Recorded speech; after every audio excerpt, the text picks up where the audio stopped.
mention, we're using new fancy mics today. We've been joking around, and I call them the Britney Spears mic. Right. Rod calls them the Janet Jackson mic. Miss Jackson, if you're nasty. Jackson. It's because I'm older. Rod, but is not wearing one I of them. It doesn't take a genius to see the size of my head, and the ability to put that little wire around this size of noggin is impossible. So therefore, I've passed. Disappointing. But he does have a really good impression of Britney Spears. I am not doing it now. Oh. I am not doing it. Okay, maybe we can get it out of him. I'll knot my shirt later. It'll be good. Maybe we can get it out of him during Q&A. Someone asked that question in Twitch chat. We'll make sure to bring that up during Q&A. And Great. there you go. You're just on the spot and you have to answer it. So I think it's important that, like, last time you clarified what we were doing was the campfire, which is more of a casual, we're just kind of giving updates. You know, we just want to be able to talk to the community. Yes. This is more of a developer stream, so it's a bit more official. Yes. But one of the things we wanted to recognize too is that, like, as a family of games, there's lots of cool stuff happening within in Diablo, and so we don't always want to just be focused on just D4. We want, anytime there's something big or really interesting happening within Diablo, we want to be able to talk about it. You know, I could imagine we're going to have a season 29 conversation for Diablo 3 at some point in the future. And so one of the things we're going to look at, to do today was not just talk about, you know, we are definitely going to talk about season 1 on Diablo 4. And for some reason, Adam has structured this.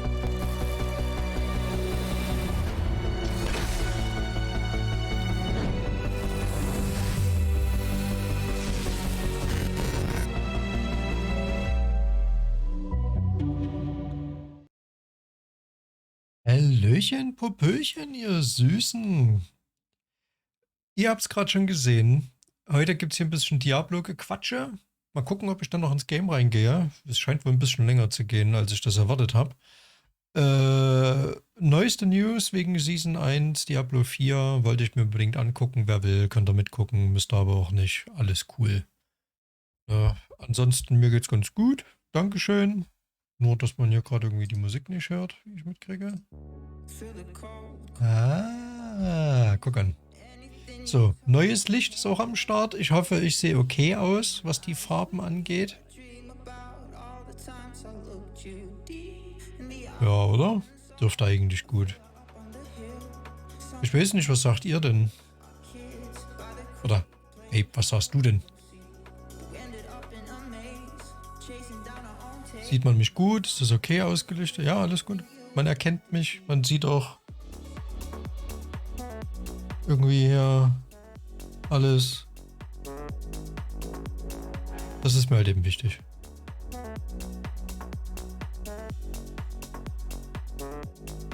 Passiert irgendwas Krasses?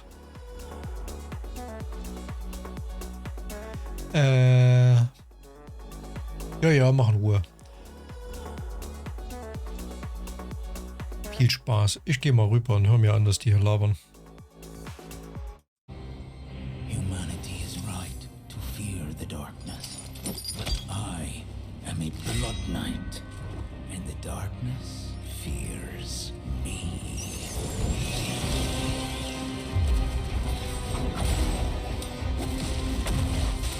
Also ich bin halt ehrlich, Diablo Immortal finde ich absoluter Schmutz. Ich hab's angespielt, es hat mir überhaupt keinen Spaß gemacht.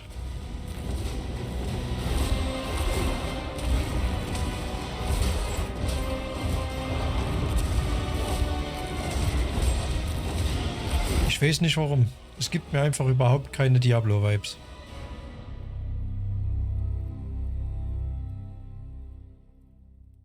Toll. There we have it. The new class coming to Diablo and Diablo Immortal. It's the Blood Knight. Langweilig. July 13th. That's July 13th. Echt langweilig. over a week away. Exactly. Sounds like there might have been some encoding issues. Exactly. Yeah, I know that some people are talking about there's a little bit of hitching on it and so forth. I will say that we actually do have that trailer that will be on a blog on DiabloImmortal.com immediately after the stream, so people can actually check it out. It'll be on YouTube, along with all the details that we're about to talk about. We just like to get ahead of ourselves, that's all. But obviously, first new class to the Diablo universe in nearly 10 years. I think there's a lot of questions in regards to like the story and so forth behind the Blood Knight. Ryan, give us a little bit of background regarding the Blood Knight itself. Yeah, sure. So I think historically, when we released DI, we released it with these sort of 6 very, very familiar, very stalwart classes that all of us love, that many of us have been playing for decades. And it's great to kind of indulge in that nostalgia. It's great to get that dopamine hit of playing a classic. But after 6 classes, it left us with the opportunity to do something that felt really new and different. To do a supernatural class that's kind of monstrous, that does things that our other dark classes like the Necromancer and the Demon Hunter don't do. And so we're really, really stoked about the opportunity to release the Blood Knight on everybody. Nice. Yeah, I know, obviously everyone's kind of seeing the Blood Knight and they're thinking, is this, vampiric in some sort of way? Or, how does this fit in with the actual lore within Diablo? Right, so the fine details are Blood Knights and vampires are intertwined. On Sanctuary, vampires are kind of like living plagues. They go from hunting ground to hunting ground. They kill people, they bite people. And sometimes people who they've bitten, they suffer this monstrous transformation. They start to devolve into what we call thralls, kind of like lesser vampiric beings, long teeth, hunger for blood, all that stuff. And a Blood Knight is, through means of an ancient ritual, has that curse of thraldom arrested inside them, frozen essentially in place. They get some advantages, but they get some drawbacks too. What do you mean, the curse of turning into a thrall is a drawback? Well, their thraldom is essentially on pause. So basically what happens is a Blood Knight, also preternaturally strong and fast, can see in the dark, can smell blood from a mile away, doesn't age anymore. But on the flip side, they have these blood red eyes, they have black veins in their face, makes people uncomfortable. And maybe why. Yeah, right. And sort of more pivotally than that, deep inside their soul, there is an abomination, a monstrous darkness that hungers for violence. And in order to tamp that down, in order to slow their transformation further, they have to perform a ritual. That keepsake that you saw in our cinematic character's right hand, the little thing on the chain. Oh, the chain, yeah. Yeah, that's basically their lifeline. So a link to their past? Yeah. It's got a memento within of the last place that they were kind of truly human. Right.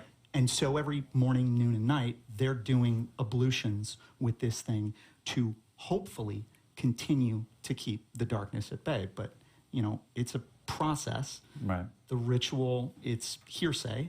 It's been passed down for hundreds of years.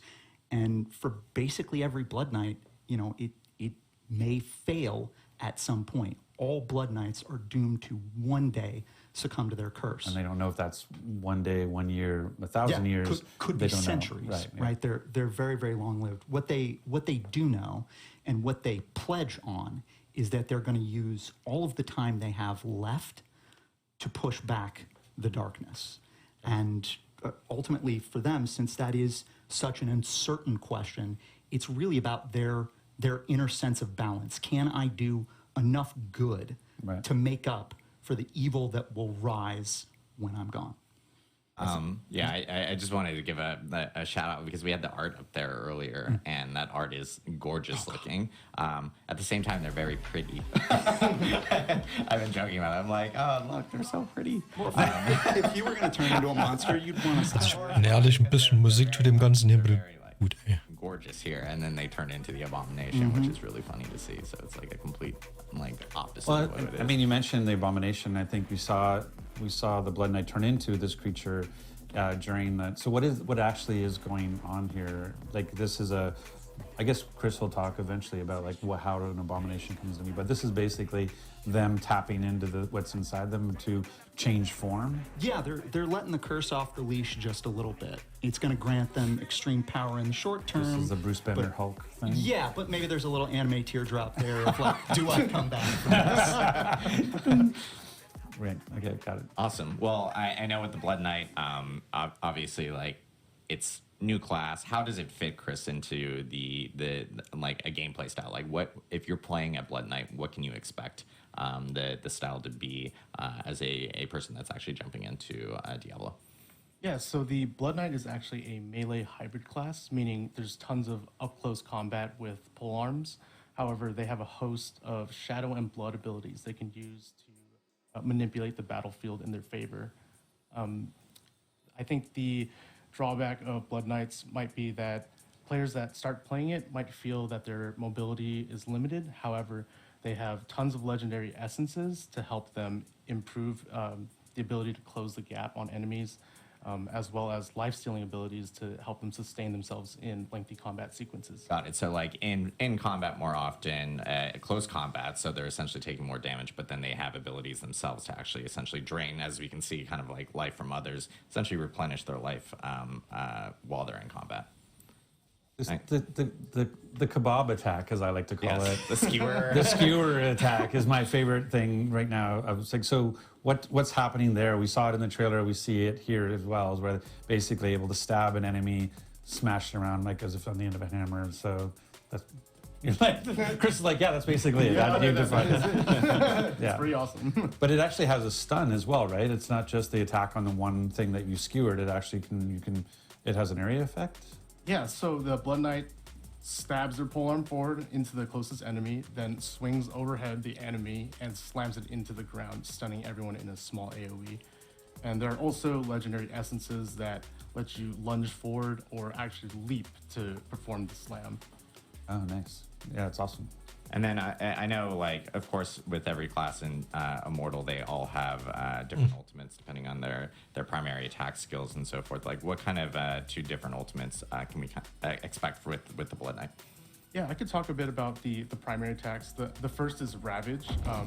They're basically swinging their polearm around in a 3-hit combo. And right here is the ultimate, where they become a 5-hit combo with a stun at the end. And Dual wielding polearms, that's... I like. And the other primary attack they have is called Shadow's Edge. It's quite a unique one. It's the first in Immortal where in melee range, the Blood Knight will do a slash, and for enemies that are further away, they'll actually throw the dagger forward. And there are legendary essences that add damage over time or make the dagger ricochet. Nice. So you can essentially it's good room clear type of abilities is what I'm hearing. So if you got a ton of mobs in front of you, especially if the daggers are ricocheting and you mentioned piercing and so forth with the ultimate and everything, you can essentially clear out whole rooms with that. So it's awesome to hear. I know, as you mentioned beforehand, tons of legendary essences and everything that are associated to kind of modify skills. I know, and we're even seeing here, this is like the abomination that we were talking about So beforehand. why would I want to become the abomination? What do I get from that? Yeah, so I'll talk about the abomination a bit. The way it works is it is a transformative skill that requires Das ist ja gerade noch Diablo Immortal, Schatz. Das ist ultimate. Right. However, Kack. it happens much more Diablo Immortal ist einfach ein Schmutzspiel. Das ist so ein skill bar into Diablo für Mobile. Das ist aber halt einfach, also specific mir gefällt's nicht. blood rush, Überhaupt where nicht. Ich hab's auch angespielt, ist halt Rotz. dashes forward, Und das ist jetzt eine neue Klasse für das Spiel. and then there's Ich habe vorhin schon gesagt, für mich fühlt sich's halt nicht an wie ein Diablo. last hit they fly into the air, Wirklich gar nicht. stunning everyone. Das hat für mich einfach nur den Namen. Nice. Nice, that's awesome to see. I think with this update that's coming out on the 13th and the Blood Knight itself, and there are like even other Eigentlich will ich hier wirklich nur verdammte Axt wissen, wann die Season endlich losgeht von Diablo 4. To play it, right? Like, Yeah. so the things that's really interesting. Weil ich würde die erste Saison gerne mal mitmachen und mir da den Battle Pass angucken quasi. Diablo Immortal is really exciting. Like, it's a Also der 1 year that Immortal has been at. It's hard to believe it's already been a year. Premium Battle Pass, den Will ich gern mal sehen, weil der hat irgendwie 90 Stufen und da gibt es haufenweise Stuff dann so fürs Diablo. And so now I'm going to obviously. Würde ich gerne mal gucken, ob sich das lohnt. So I can take my Paragon 500. Und deswegen will ich jetzt endlich mal wissen, wann das da losgeht und was die da so geplant haben, weil da irgendwie kommen jetzt noch ein paar Infos dazu. Like, there's basically three ways. We have the player who's been playing for a year, like myself. We have the new player, and we have. Aber bisher finde ich es echt nervig. Also das Thema interessiert mich halt auch gar nicht. Brand new to Immortal and have never played before, you can play the Blood Knight right out of the gate, create a new the main story complete with Ja. custom Blood Knight VO lines. Wie lief deine Runde noch? And for players like Rod who have been playing for a while and want to convert to this class, I'm happy to say that we've made some major improvements to class change. Strength and intelligence will now convert properly. I know, it's a huge request that a lot of people. Ja, war okay. Yes, it's going to be great. And also, Ja, we'll be able to gibt halt solche und solche Runden, ne? to the Blood Knight on a one day cooldown and also revert back infinitely. So if you decide you don't like playing the Blood Knight, you can revert the day of. Or Sehe ich gut aus in dem Licht? tomorrow, you can go ahead and change back to the Blood Knight. Nice. Awesome. And lastly, I want to talk about the Crimson Plane. Ja, hast ja schon gesagt, ne? Da sitzen viele auf der Bäume und snipen in diesem There will be Jurassic Park. Crimson Plane event where there'll be So I mean, I think a lot maybe don't know what fractal. Nur wenn man hübsch ist, heißt nicht, dass man doof ist. Man kann auch beides sein. So Fractal Plane is klappt. basically a roguelite gut. inside of Immortal where you're able to try out all of the skills Ganz gut gehört, ja, ne? and build towards 15 levels of defeating enemies just to try out different skills. You basically start with a fresh class, and Ja, so gut. you're taking your character. Like I have a very Dankeschön, Babe. specific build with very specific gear. But if I wanted to go play Fractured Planes, it says, "Oh, you're a barbarian. Here's some random skills. See how far you can get with this," and you build up your gear and stuff as you're playing through this roguelike experience. Yeah. Exactly. And so now for the Blood Knight introduction, you've created Crimson Planes, which is a version of the same experience to go and test drive all the different Blood Knight skills.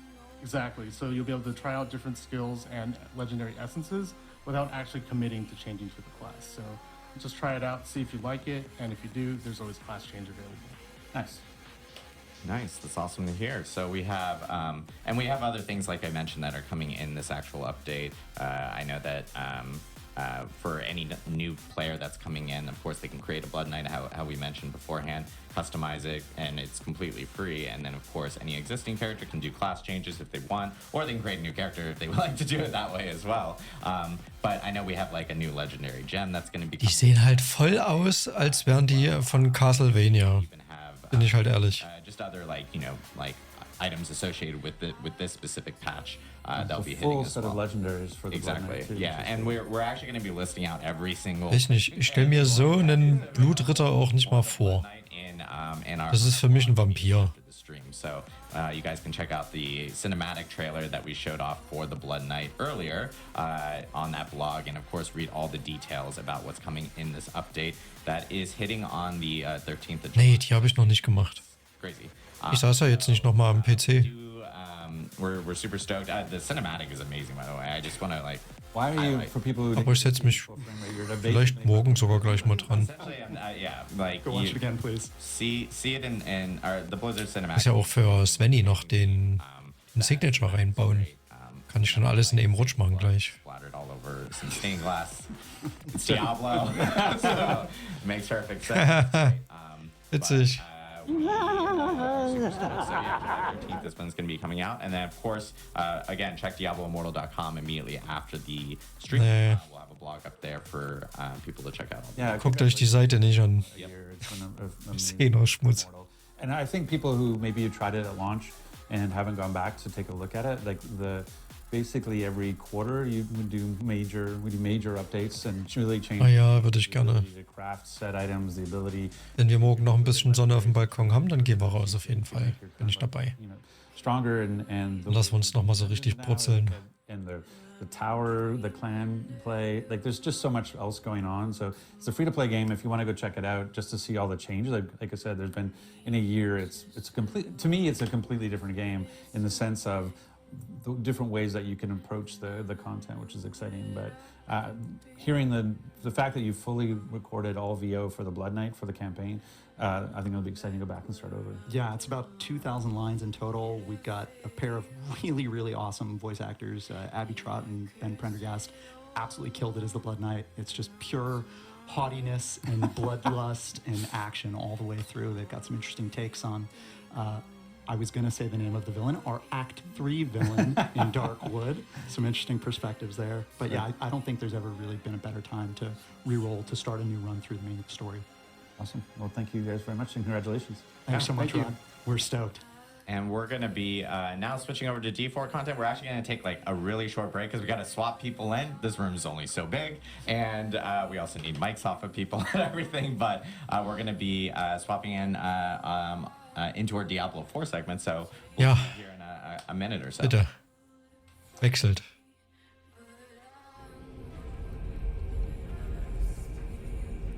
Okay, die machen jetzt hier...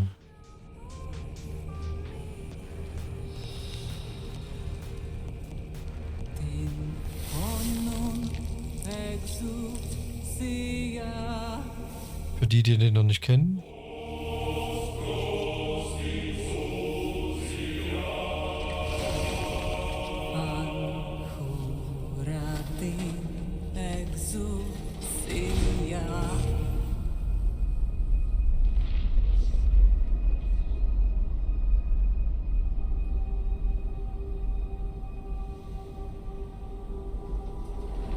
Ja, es sieht schon geil aus. Aber ja, Aua-Engel auf jeden Fall.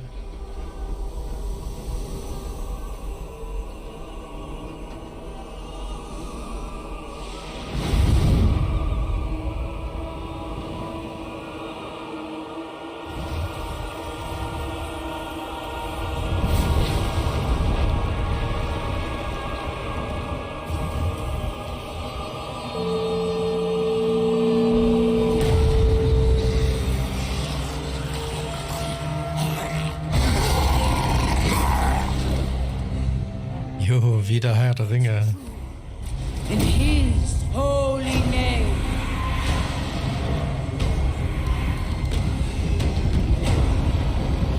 Ah, der Trailer ist schon geil.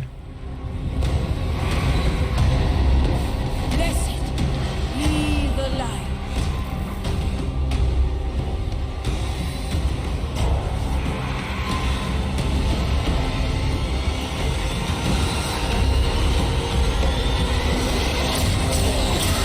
Jo, ab geht's.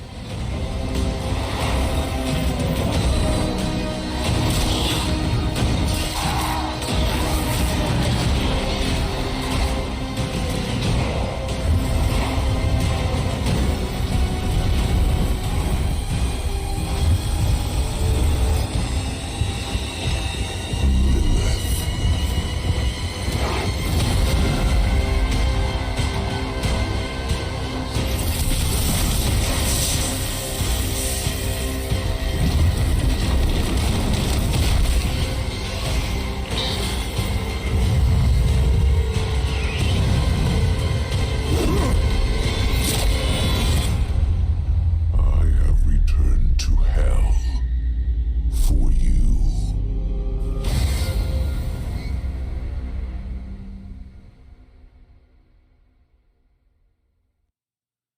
And we're back.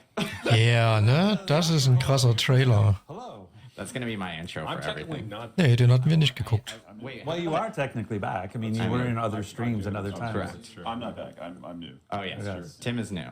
Tim also has the best voice in the world. Yeah. Wow. So Tim is just going to talk for the rest. Richtig geil. Aber den hatten wir damals nicht geguckt, nee. Maybe you should actually Ich introduce. hatte nur das Intro mit euch geguckt. We are now joined by our wonderful... Von dem Beginn von dem Spiel. Ja, wie ein Film, genau. Introduce you.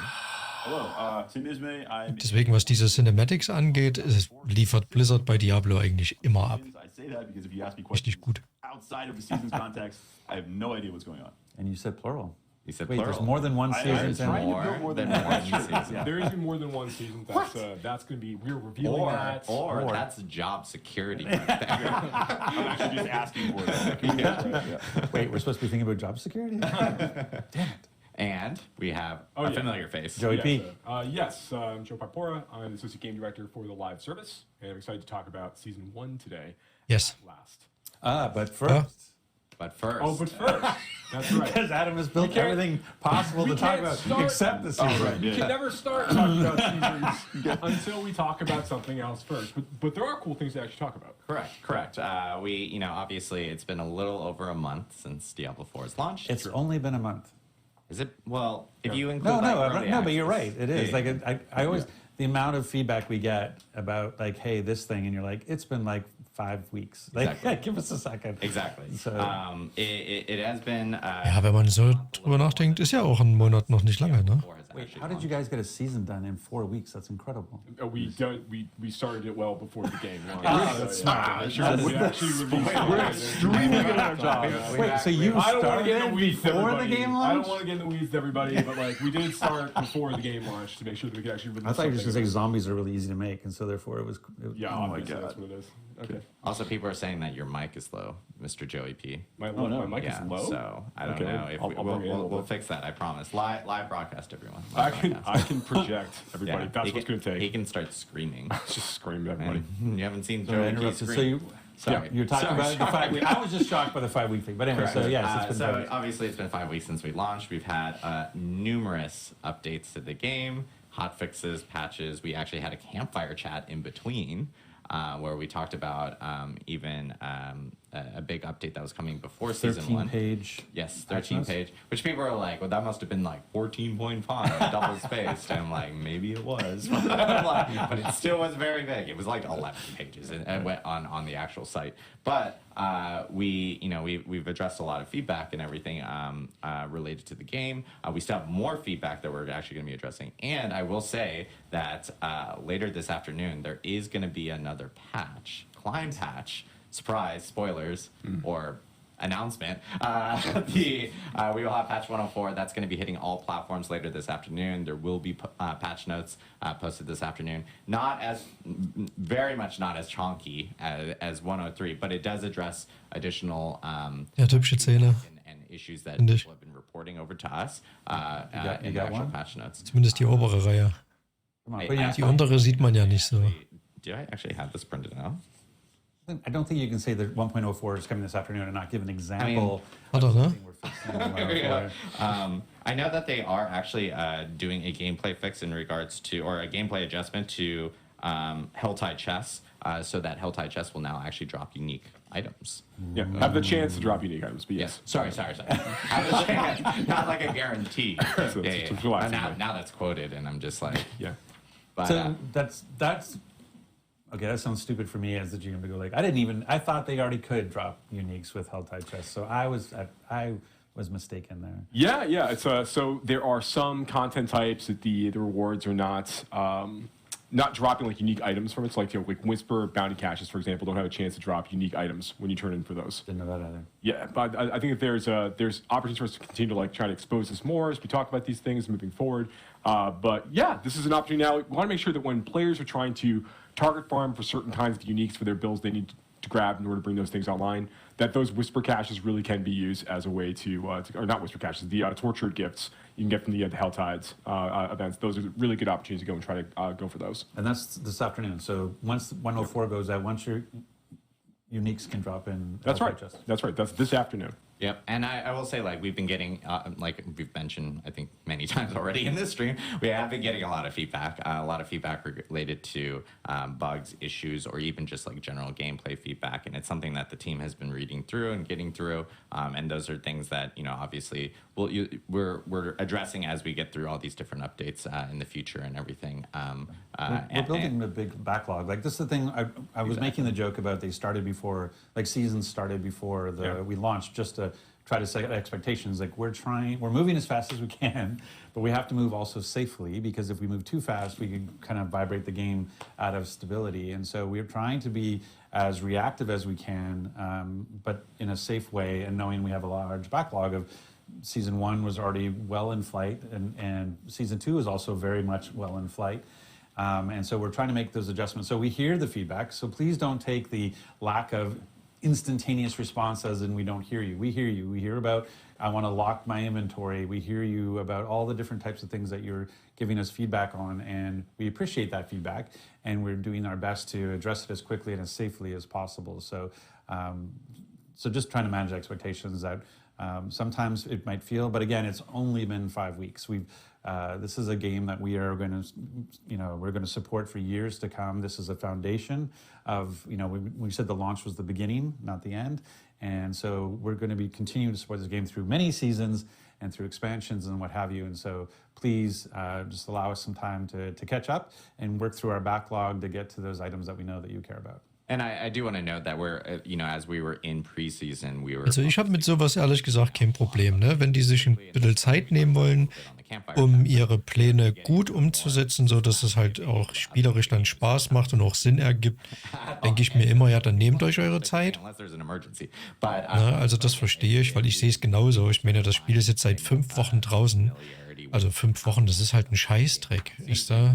Um alles rauszufinden, um es nochmal durchzutesten, um es zu implementieren, um es nochmal umzuschreiben. So, das ist alles zeitintensiv.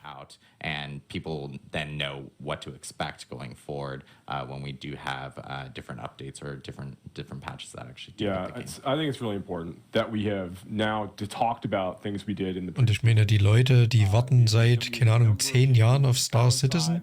Also da können sie wohl auch bei anderen Spielen mal, keine Ahnung, ein halbes Jahr warten, dass man vernünftiger Patch oder ein vernünftiges DLC oder eine geile Season rauskommt. Also. So we're actually now going to talk about. We ist ja wohl kein Ding. Season 1. Season 1 is coming, and we actually have a really cool trailer to show off before. Oh, Trailer, sehr gut. So hit it, Rich and Matt. Attacke.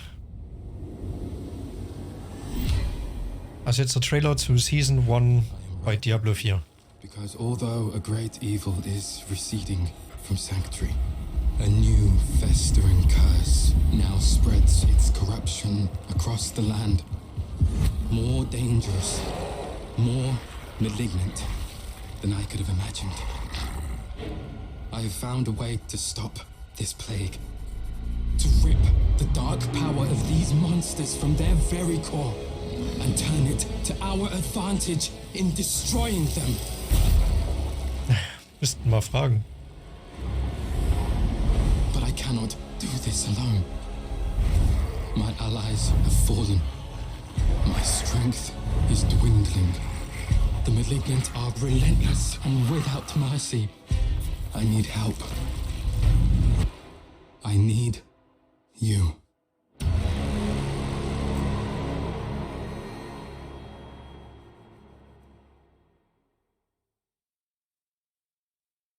Season of the Malignant? Was soll das denn sein?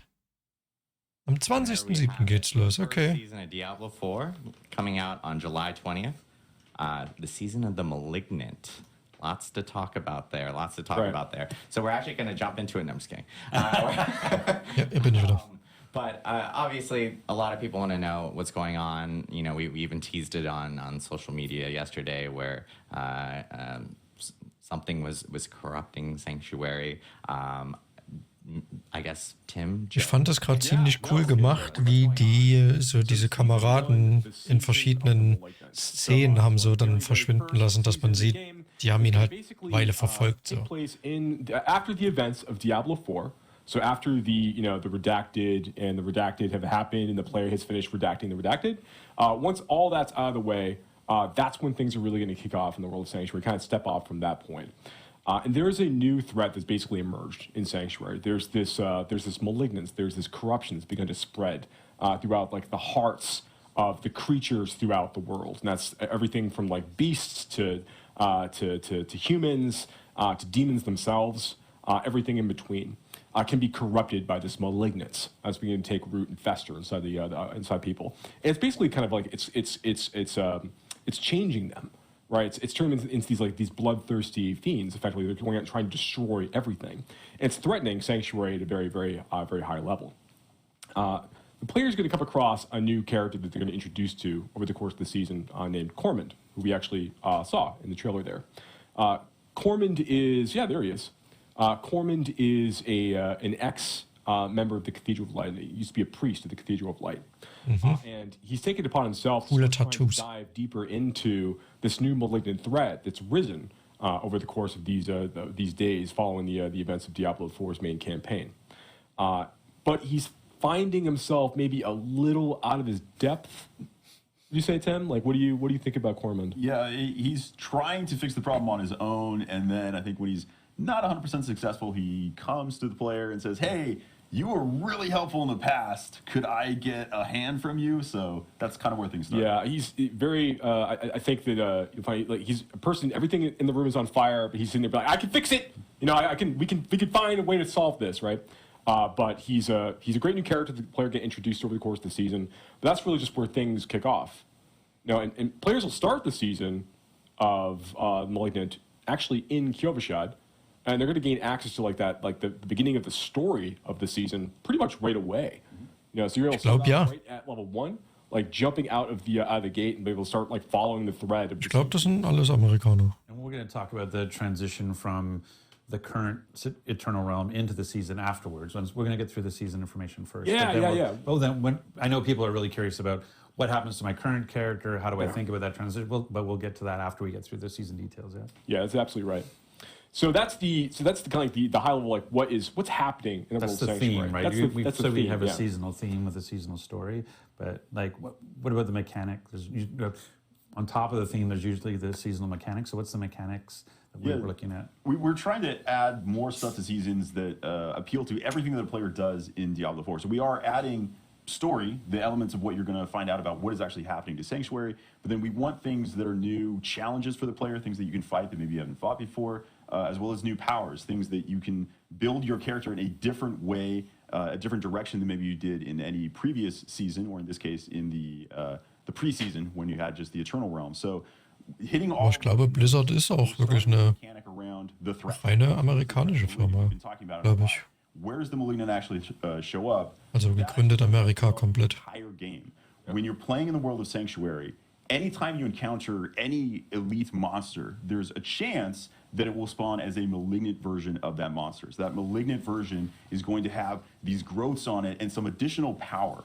After you kill it, a heart will actually appear, the exposed malignant heart that was causing this. If you then interact with that heart by using a Cage of Binding, it now starts a ritual where it's pulling all the malignants in and a new, even more powerful version of that elite is spawned.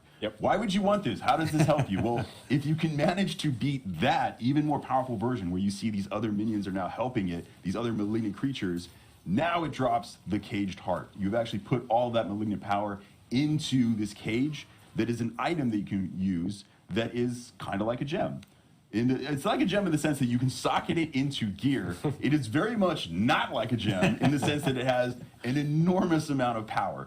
Think of a legendary item, the kind of power that's in there. It's like that, maybe even a little bit more than that. So you can take these malignant hearts, you can socket them into your jewelry, and that gives you these kind of stupid new broken builds that are hopefully balanced, but they are extremely powerful. So these are new options of how you can play the game. Yeah, so this is really, really cool, right? So one of the things we really want to do with each season, to Tim's point, is we want to make sure that we're providing new ways for players to engage with Diablo 4, new problems for them to solve, new ways for them to customize their characters and kind of do new cool stuff. Right. And that's what Malignant Hearts and the powers associated with Malignant Hearts really allow us to do. So one of these things, so yes, you can take a malignant heart that you've managed to collect from one of the consumed that you managed to kill, one of these super malignant creatures that you've killed this way, and you can socket them into your gear. We have over 30. We have 32 new. I'm not gonna say like over 30. We have 32 new malignant powers. You know exactly how many powers. Technically, it's 32. So we have 32 new malignant powers are going out this way. These are new legendary power-like abilities. You can see this one here: critical strikes, electrically charged creatures for a set amount of damage. So these are there's a lot of really powerful things like this that you'll be able to kind of like interact with over the course of time.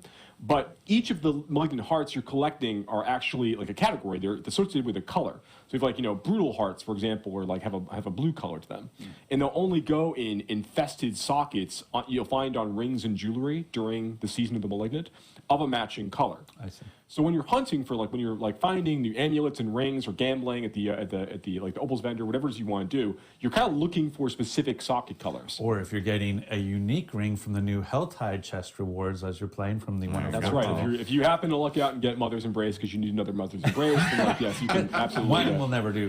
But what's interesting, with so there's 3 different types of color sockets, yes? Weiß ich nicht. Types of colored sockets. Jetzt muss ich die Scheiße sammeln, muss gucken, was das für eine Farbe hat und dann muss ich noch anfangen, anderen Scheiß zu sammeln, wo die Farbe dazu passt. It's extremely powerful malignant heart type. They're very, very rare to find. They will fit in any colored socket as you go. And you kind of want a combination of all of these. So even though the Wrathfuls are pretty strong, you're really only looking to probably have 1 or 2 of these based on what you might actually need for your build. Over the course of time. Bei solchen Sachen muss man halt eben immer ein bisschen aufpassen, Engel, weil wenn es dann darum geht, dass du, keine Ahnung, 18 Stunden lang nur irgendeine Gülle sammelst, nur um dann festzustellen, dass der Effekt kacke ist. Different builds potentially for classes, to Tim's point, and just basically be like a really fun, exciting way for players to kind of inject new power into the experience. But you're looking for so can the jeweler... Und ich muss halt ehrlich sein, jetzt einfach bloß... dass ein stärkeres Monster erscheint als so normal. Also ich sag mal, da erscheint ein Werwolf. Jetzt mit der neuen Season könnte es ein Super Saiyajin Werwolf sein. Wenn du den killst, kannst du den sein Herz nehmen, kannst das mit einem Ritual beschwören und dann kommt nochmal eine stärkere Version von diesem Werwolf und noch ein paar Kumpels von dem und die musst du auch nochmal wegslayen, um das Dings zu finden, um diese Gem-Dinger zu bekommen. Weiß ich nicht. Muss man gucken, wie stark die dann halt wirklich sind. Also. Multiple versions of the uniques as well, right? That's correct. Yeah. So yeah, fun. Wenn das erst Spaß macht, wenn du, keine Ahnung, Level 90 bist, ja, weiß ich nicht, das ist halt auch kacke. There's a chance for, as Tim pointed out, there's a chance for all kinds of elites out there in the world. Also 100 Level gibt's halt, ne? Which makes them a little bit more powerful. But then when you kill them and you go and you actually use the Cage of Binding to capture their heart, and you fight that super consume, the consume version, it's that's gonna be buffing nearby monsters. It spawns a bigger combat in that scene. There's more to look forward to, and those get tougher and tougher. And you want to fight higher and higher level versions of those in higher world tiers to get even better versions of those hearts. Yeah, so you can get stronger versions of the hearts as you get further into the game, and you might be thinking okay, does that mean the old, the crappy hearts that I got earlier, are those useless? You can actually break those down at the crafter as well to get a crafting material out of them that allows you to craft new items, including invokers. So invokers are something that you can use a little bit further on once you finish the campaign of Season 1. You will unlock the ability to go and use these at a specific place called a malignant tunnel. So if you are trying to... That's also the name of my colonoscopy. Okay. There we go. And it's a serious thing when you're over 50. You should know that. That's a good point. So if you have a malignant tunnel, you should get yourself checked out.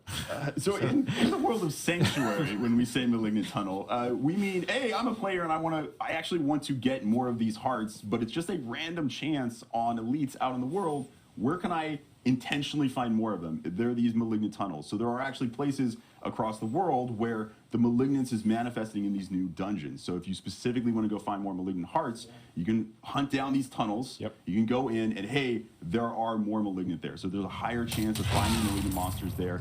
And if you want to guarantee it, man, I really need a very specific type of malignant heart. How do I make that even more likely? That's when you take your crafted invoker, you go all the way to the end of a malignant tunnel, and you can use it on a malignant outgrowth. And when you use it on that outgrowth, it now spawns that specific type of malignant. Ist gerade mal Level 7, hä? Of the heart you're trying to find. You kill that, and you're going to get the specific heart. So there's a little bit more targeted farming you can do as you approach the end game of Season 1. Actually, I have if you go to the C video, it will be able to show you going into an Evoker event where you can go in and sort of, which I've heard called the turkey baster from hell, basically, is what an Evoker looks like. It does kind of, yes. That wasn't the art direction on it, but yeah, that's where we ended up. So yeah, at the end of these malignant tunnels, you're going to find that there are these masses of malignants that you're going to be able to go and interact with, and each of the tunnels has a few different ones that can potentially spawn different colors of malignant outgrowths that can spawn from those. So it gives you those opportunities to go and really target farm, as Tim's pointed out, certain kinds of malignant hearts as the player is progressing through the experience. Yeah. So when we show, like we were just showing it, we went. Technical Yeah, show the one you issues. were just showing because that was Okay. the Invoker event. So basically, there's a growth. You get to the end of the tunnel. There's you're able to basically, essentially, you're requesting a monster of a particular color. Yes, you're saying like, I want a blue heart, a chance to get a blue heart by trying to defeat the blue monster. Yes, That's right. And some of these, are, like particularly later on in the experience, like the most powerful hearts you can get are going to be delivered from things like these Invoker encounters that we can go and interact with. So yeah, something we're very excited about. So basically, they use an Invoker on the one of the pods. That's right. Yeah, the outgrowths from this malignant mass. Which then creates a blue monster for you to fight. You have to take that down, which will then. So does this one go through the same mechanic where I have to kill it? Scheiße, jetzt hätte ich gerade das Yeah, Level sehen können. when this thing pops up, after you kill this one, you don't actually have to capture it. You're fighting the powerful version of it like immediately. That's what I was asking. Yeah, so you don't have to do the 1-2. That's right. Ja, Level 9, ja. That's nice. So it's kind of a little like the sigil crafting, where you basically, I've got a bunch of stuff I'm not using right now. I can craft it down so that I can focus what malignant hearts I want. Because maybe my build, I know I want a brutal heart, but I haven't running into any blue malignants out there in the world. So now I can go into a malignant tunnel, fight my way to the end, have an opportunity to use the Invoker to create a blue malignant to go after its heart. Yeah. That's right. That's right. Yeah. Rogers called it out. And I know. That's all I'm here to do is summarize. That's good. He's like, I will take everything you said, summarize it into 2 sentences. And I know, like, obviously with the story and so forth, there are like new, like a new boss and so forth associated there's new, but with we're it. not really talking about We're not the boss that too much redacted, today, but yes. It's worth calling out, There's new boss monster for players to fight over the course of the season. There are new legendary items for players to collect this season. Correct. There's our legendary powers, I should say, for players to collect. There's new unique items for players to collect. Now those new unique legendaries and the unique uniques. Thanks for that. Those are not just in the seasonal realm, though, right? Are those things that are also showing up in the eternal? That's right. Those will also show up in the eternal realm. So Exactly. yeah, if you're a player who's like really trying to continue to progress your character in the eternal realm, there's now a few new items for you to go try to hunt for and use to kind of augment and change your build. Okay, das finde ich cool, wenn sie neue Legis-Sets und sowas rausbringen. Mit ein paar coolen neuen Fähigkeiten. We said July 20th. Oh my God, there it is. The day it's coming out. We are actually Also auch ohne, dass man jetzt irgendwie aktiv die Season spielen muss. for awareness, so everyone knows. Das ist gut. You're going to see your game patching on July 18th. That is all of the stuff coming to you that is going to turn on July 20th. Balance change. Weil sowas kann immer die Meta so ein bisschen brechen, So ne? July 18th is actually anything that shows up on the Eternal Realm is there right away. If you just want to continue playing the game as normal on your existing characters or a new Eternal character if you want, July 18th, the new legendaries and uniques that they were just talking about will be available to you on the Eternal Realm, as well as any other improvements, balance changes, rewards changes that we've made. Those will be there right away on July 18th. July 20th, the season turns on. You can now create seasonal characters. I think it's like going back to managing expectations. I think one of the things we've been trying to be really clear about with seasons is that it is not a continuation of the main campaign storyline. Like we've been trying to use phrases like it's a new quest line. Working with Corman to solve the malignant is a big, is obviously the journey you're on, but it's not about the Anarias Lilith journey. It's not extending that story. It's sort of a side story. Ja, das finde ich, das muss auch nicht sein. Es muss nicht immer die Story weitergespielt werden. This is a new self-contained story. Genau, wollte ich gerade sagen. Season the Malignant, which is great because it just gives us a lot of Soft-Content reicht völlig aus, wenn es cool verpackt ist und halt ein paar coole Mechaniken reinbringt. Wie gesagt, das jetzt mit den Herzen sammeln und dann in farbige Sockel einfügen, in der Hoffnung, irgendeinen coolen Shit da sich zusammenzuzaubern. I don't know, maybe some sort of. Das zieht mich jetzt nicht so vom Hocker. Die neuen Leggy-Sets finde ich aber gut. Also. I don't know if I could tee that up any higher for you. We went from golf to golf to T-ball really fast. No, absolutely. So this is obviously with season. Leute, trinkt schön. Season Journey feature, which I know we talked a little. Warum machen die überhaupt jetzt so viele Änderungen? Ja, das sind jetzt keine Änderungen. Also das ist jetzt einfach die Season, was jetzt quasi die Nebenquest sein soll. Und dann gibt es noch das Eternal Realm. Das Eternal Realm ist das, was man jetzt schon spielt. Und da ändert sich eigentlich gar nichts, nur dass da jetzt die neuen Waffen reinkommen. Wenn du die Season spielen willst, dann wie hier, dann fängst du quasi wieder komplett bei Null an. Nicht ganz bei Null. Also dein Charakter fängt bei Level 1 wieder an und du verlierst deine Waffen und so einen Scheiß. Und musst dann quasi nochmal den hochleveln. Aber Eternal Realm, da ist einfach dein Charakter, den du halt hast, mit dem kannst du spielen, mit dem passiert gar nichts. Used to fuel your battle pass, which we'll talk about a little bit more in a minute. But you're also, for your chapter completion moments, you're getting big drops of that favor that's going to be used like an experience point value for your battle pass. But you're also going to be getting some like item rewards, and importantly, you're going to be unlocking new legendary aspects. Ja, die Aspekte, das sind halt eben die Sachen, Like dungeon completion, and also many of our new sind auch sehr interessant. we're adding in the season. If you're Kann man halt in Waffen you can einsetzen. collect that for your Codex of Power by going to the season journey. So it's a great way for you to introduce yourself to some of these new things as you're kind of playing through. Yeah, I love this. Like one of the things that's hard about, for people who know Diablo 3 and its sort of journey. Hold on, wait. Do you love this? I love this. Oh, that actually feels really good to hear. I love this. The notion around, like, I like the fact that the subset aspect of it, because I know there are certain things. I'll pick a stupid example. It's like maybe I hate sellers for some reason. I'm a seller hater. And so I never want to complete a seller. Then the fact that I can advance chapter 1 to go to chapter 2 without ever doing what lurks below, I think that's great, because that's like, I find you get into situations. I have other games where they're like, you must do this thing that you really don't want to do in order to progress. And the fact that I don't have to do that here, that I can choose a subset of things to continue my progress, I think is really smart. Yeah, I think it's really good to hear. It's one of the things we really want to do is make sure that like the base example of this is like we really like letting players use our fields of hatred as opportunities to kind of like progress their characters instead of the season. But we don't, and we want to include that Which is the season PvP journey, fields, which is the PvP content in the game. But we don't want to make that like a requirement that you must go do this content in order to progress your season journey. We want to give players the option to do this if they choose.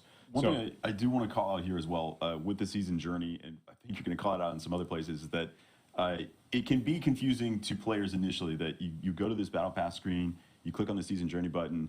Do I have to buy the battle pass to get this? No. Everyone has access to the season journey. This is a base feature that everybody is engaging with. Actually, everybody has access to the battle pass too. You're engaging with, even if you never pay a cent, you are engaging with the battle pass. You're getting free stuff. In the seasonal realm. In the seasonal realm. Yes, in the Ron has always reminded me to say that. Like, in the seasonal realm, this stuff exists. There is no season journey if you're not in the season. That's very important. It only exists there. There's no battle pass if you're not in the season. Right. Yeah, that's absolutely correct. So yeah, that's essentially the way the season journey works. Those final objectives, those final chapters are really, really tough to complete. You can get some like special like cosmetics, like special like title and things towards the end of that path. So we're excited to see players like engage with it and for us to continue to support it in future seasons. And so we saw that the season journey grants you a lot of favor to go towards your battle pass, but you also earn favor just out in the world killing stuff. And that's right. Anything that's like killing monsters, completing like whispers and dungeons and things, like all of these things will be earning you favor as you kind of play through the season. Right. So anything that's getting you experience points is your chance to get you that favor as well. So if you have never played the campaign yet, like you're about to buy the game for the first time with the season, for example, right? I'll be like, okay, I'm going to roll a seasonal character. I'm going to play the campaign. The fact that while I'm playing the campaign, I'm killing stuff and I'm still earning favor. Like this stuff is still sort of progressing in the background, right? That's absolutely correct. I just won't run into any malignant until I finish the campaign. That's absolutely right. But you will, as you play, if you make a new character, to your point, Rod, on the seasonal realm, and you're playing through the campaign, you will be earning favor as you're killing monsters and doing things during the campaign. But a lot of those, and you can also progress your season journey, but some of those objectives might require you to go and interact with season features that aren't available until after you finish the events of the Diablo 4 main campaign. And that's probably one of the big things to be clear about. I know we're going to talk about the transition later, but in terms of getting access to the mechanic, the idea of talking to Corpsmen, capturing malignant hearts, having rings with colored socket or jewelry with colored sockets, that stuff all takes place post-campaign. That's correct. And so if you haven't beat the campaign yet, you're not going to run into these seasonal mechanics. Yeah, you won't fight malignant creatures, for example, while you're going through the campaign on the seasonal realm. You will shortly thereafter. Okay, das finde ich ja auch interessant. Also man muss die Kampagne immer durchgespielt haben, ansonsten kommt man gar nicht zu diesem Season-Zeug. To get ready for the season is to make sure you finish your campaign playthrough. Diablo 4, jump in, you can choose to skip campaign when you make your new seasonal character, and dive right into the seasonal story and content immediately. And that's forevermore. That's one thing we tried to Also, ja, die könnten das ein bisschen schneller verpacken, bin ich ehrlich. Ich würde aber die Seasons eigentlich auch gern spielen, ja. Not always give a shot, but yes. Is that the only thing that we can Deswegen. do to prepare Well, for we should season get to one? we should get to the battle pass. So Ich muss ja eigentlich bloß noch die Den letzten Akt abschließen. You're playing the game because you're doing your Ja, muss ich echt mal fertig spielen. I was going to say you're getting more, and the favor is really flowing because I'm completing the season journey objectives, and so that favor is feeding into your progress on the battle pass, whether you've chosen to just have the free battle pass or whether you've chosen to upgrade it to a premium. Wie lange labern die eigentlich? That's absolutely correct. So can we go back to the screen, because I think it's one of the things. Okay. What we highlight here is essentially part of the thing is kind of a, we use the term. Why would I want to complete the battle pass? Wer spielt denn da an dem scheiß Mikro rum? You could look like this. Yeah. And by completing the battle pass in terms of the mount armor, the armor that the characters are wearing. And so, did you want to talk a little bit about kind of the stuff? I mean, so Das sieht cool aus. one of the things that's really cool about a lot of the items in the battle pass, there are these really exciting like armors to chase for the characters. There are like fun new emotes to go chase for different classes. Ja, stimmt. Ich habe jetzt Commands.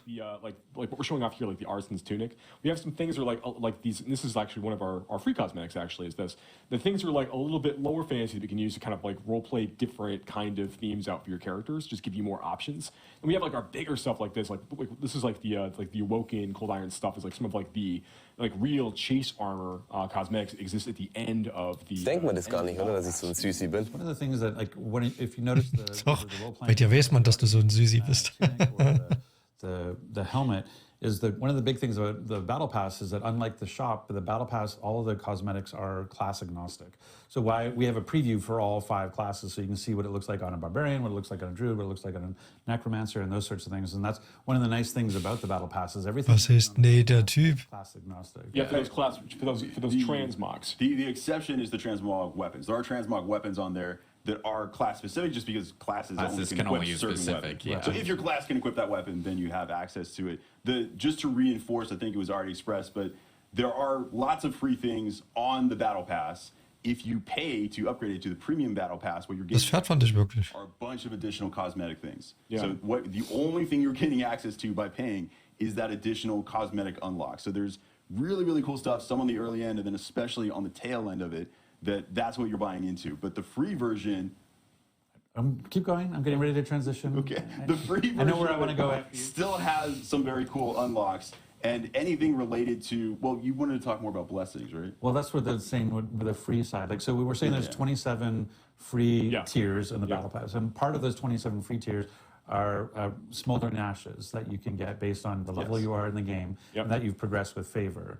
And what do those smoldering ashes get you? So these smoldering ashes the player will collect in the battle pass are, as you called out, like they're on the free track of the battle pass. You need to be you have a character of a certain level in order to be able to actually use them. So they're kind of like they're rate limited that way. We'll take those and you'll be able to use those and apply them to the seasonal blessings system. Right. And here, okay, we can actually finally reveal all of these. So here are the places where, as the player is collecting these ashes, they can invest them here to give all of their characters on the seasonal realm kind of like this advantage able to carry through.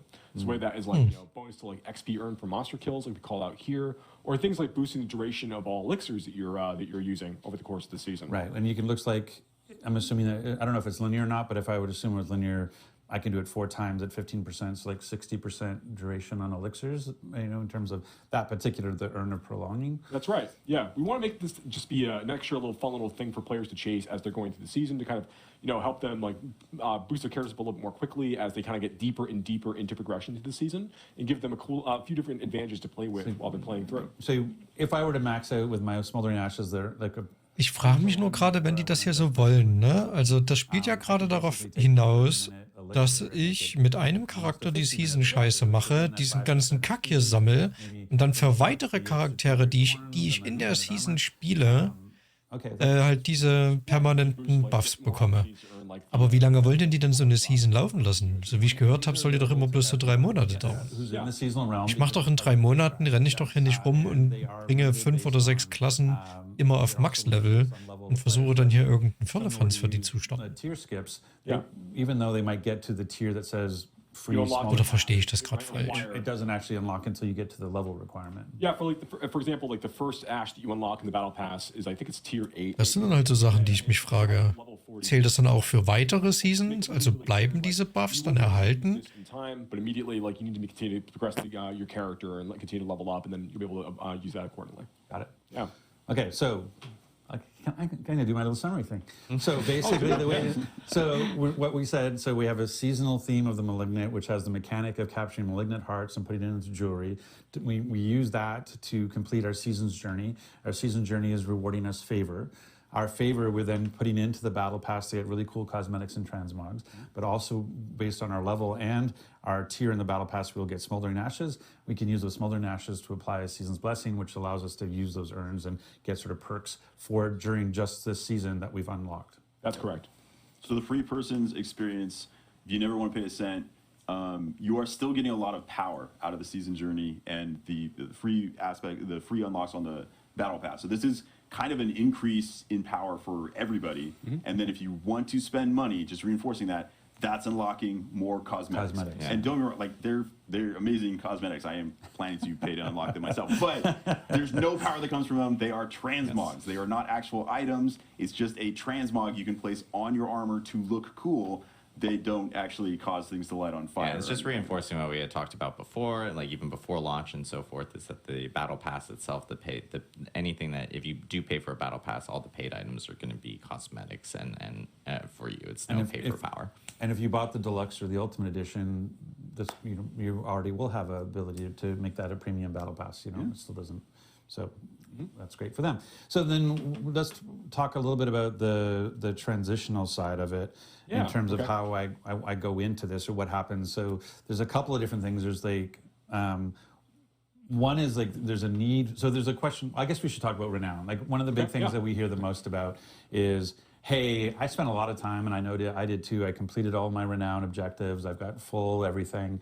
And now I hear, oh, I have to re-roll my character in season. Do I have to go find all the altars of Lilith? Do I have to go all clear the fog of war again? Yeah, so I know we've talked about this in stream before, but it definitely bears repeating. So like when season one, Das ist halt jetzt interessant. Players are going to be able to go basically carry over like all of the fog of war that they've cleared. So everything, all the world they've explored on their characters in each of the zones, like in the Fractured Peaks and Scotsland and such. All of that's going to carry over, as well as all of the renown that you have earned from all of that, all of the exploration. So can we bring up the screen? So basically where we see areas discovered. Yeah. Let's say I've actually, we'll say this is this person. Yeah. So right now they've got 30 areas discovered, which is worth 150 renown. Right. So what's going to happen is in the season, I'm going to have 30 areas clear inside of Kyrgyzstan, and I will have 150 renown already in the bank. And it will have unlocked whatever 150 renown will have unlocked. Absolutely right. Yep, absolutely right. So you're going to have that, and you're also going to have already collected all of your altars of Lilith that you've got from your So the same thing here. So I will have 12 will be appearing on my map immediately, and I will have 120 renown in the bank with my other 100. So I'll have 270 renown already earned, waiting for me to claim when I fire up the season. That's absolutely correct. So these are the advantages you get to start with, and like if you look at like all of the renown you can collect from discovering all of the areas and from getting all of your altars of Lilith, is going to get you in each of the zones, basically through the first two tiers, and a little bit of the way through the third tier for each of the zones for renown. So you get to start with, like if you start at level 1 on day 1 of the new season with a brand new character, you'll start, and you've done all of this work with your previous characters and previous playthroughs. You'll have 5 skill points to play with, and then 5 extra potion charges. So you'll be at sitting at 9 potions. Ja, ist wirklich so, glaube ich, ja. Skill points and 9 potions ready to go. Absolutely. You just claim those things down, you're good to go for the season. And your map reveal. And your map reveal. So that goes back to what Tim was teeing up earlier. When we think about, hey, I'm excited about the season, I want to prepare for it. I've got, what is it? It's the 6th today? Today's the 6th, yes. Okay, So I have 14 days. 14 I days. have 2 weeks. What should I be doing in these next 2 weeks? And so one was, I better get the campaign done because I really want to complete the campaign. Fight the Malignant. But now, like, if you had places to go to, like, dig deep on clearing the fog and dig deep on finding the altars, because those are going to carry into the season. Yeah, all that stuff will carry over with you. Okay, so then, Tim, how do I think about, I've got 5, 6 alts, my characters right now in the Eternal Realm. We're talking about carrying over progress based on how do I ensure that the progress, like the most progress character, it actually impacts my seasonal character? Like, Tim, tell us. It's a great question. For various technical implementation reasons, we do actually need you to log in on existing characters to kind of self-migrate some of your data with this. So this is something that we implemented based on player feedback that we got. So we put it in as quickly as we could. It is in for season 1, but what we need you to do, once season 1 comes out, actually once the patch comes out, you don't even have to wait until July 20th. You can do this on July 18th, which is when the patch goes live. You should log in with characters that have the most progress. If you have a single character you played, or if you have one character that, hey, on this one character I unlocked all the altars and cleared all the fog of war, awesome. You just have to log in with that person. When you log in with that character, all of that progress is going to be propagated across your entire account. It'll be saved as, hey, this is just unlocked for your whole account now. At that point, any character you log on, either one of your existing alts or any new character you make in seasons will now have all of that progress. So you have to do it once, but after you've done that, it is now saved to your account. And just to reinforce, the experience you're going to have if you have unlocked all of these things, it takes a little bit of work, but if you've unlocked all of that, when you start that new seasonal character, wow, is that a lot of power. You are going to level pretty fast, because extra 5 skill points, extra 5 potions, you are ridiculously overpowered when you first start playing. Like, that is a lot of extra power. It will accelerate you a little bit as you start. And because that is a big caveat, like, we will be reminding everyone. I'm going to be, like, literally screaming from the rooftops. I know we will be posting it in our patch notes on that come out for the patch on the 18th, just to remind people that, yes, log into your characters beforehand. Even if you log in, like, if you jump into the season later on, you can log into those characters with the most amount of progress. Well, that's the two things we should, because there'll probably be questions. But one is, I don't do that for whatever. I go on vacation, I'm not playing, I come back, the season started.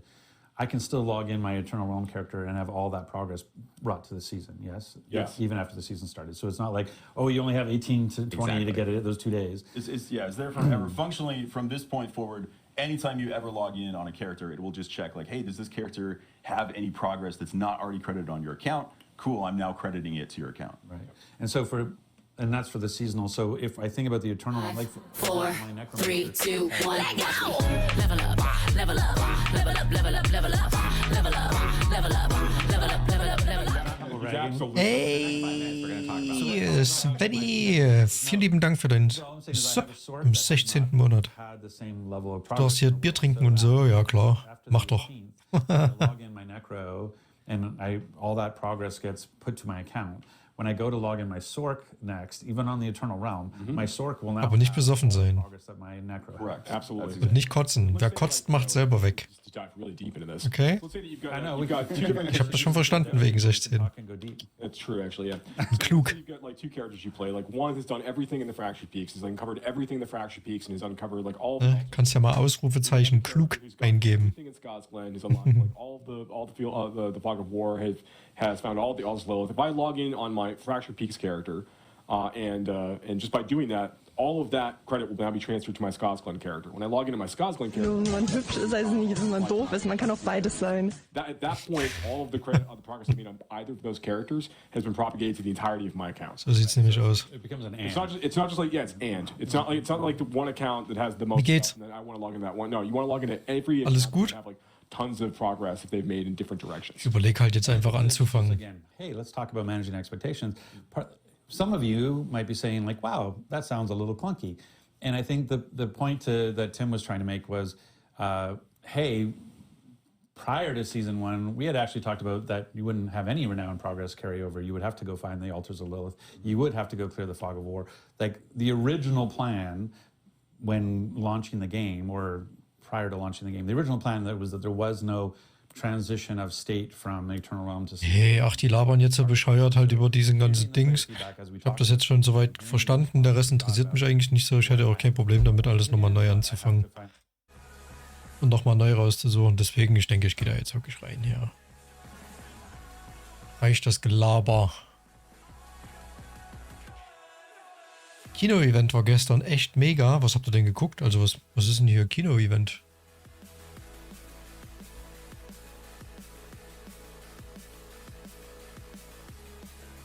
Muss gleich noch schnell einkaufen. Na dann husch, lass dich nicht abhalten.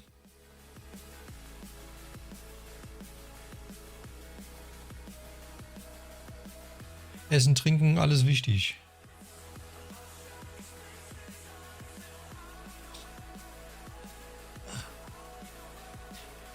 Und dein Signature wollte ich nur sagen, den baue ich morgen ein. Ich habe jetzt noch, also ich habe halt hier ein bisschen schon am Stream gearbeitet. Und habe jetzt angefangen, mal meine Liste da von oben nach unten abzuarbeiten.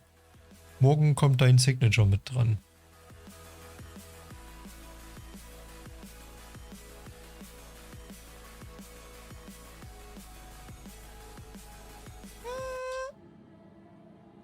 So. Dann.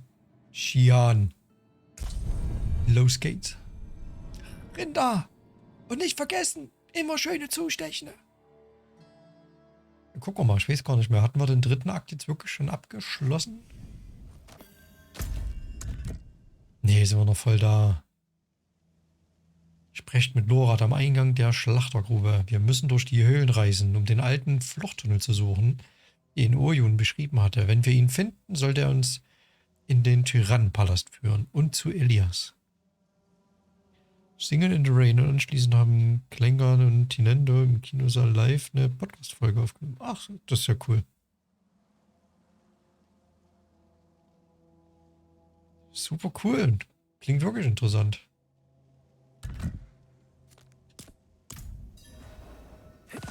Ja, guckt mal, wir haben ein Pferd.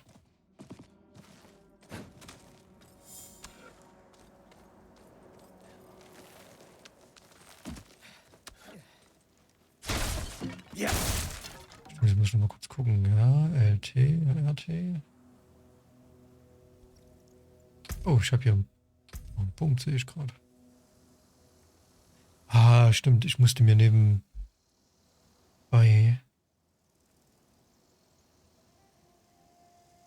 ja, Max-Roll. Ab.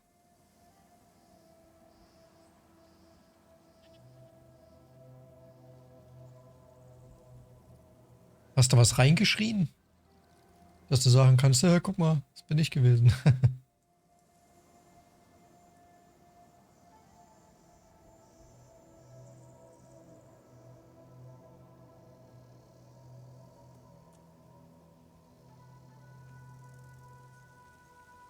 So, welches Level bin ich jetzt? 36.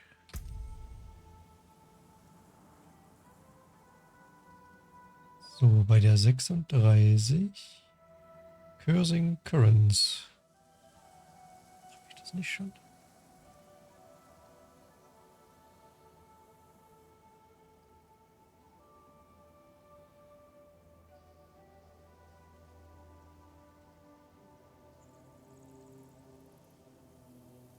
Oder ist das hier der Reno-Punkt?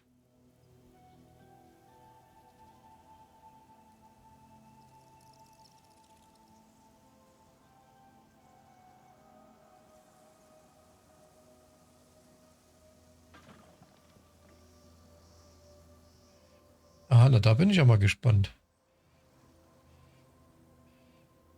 Ob da eins auch mit drin vorkommt, das wäre ja mega witzig.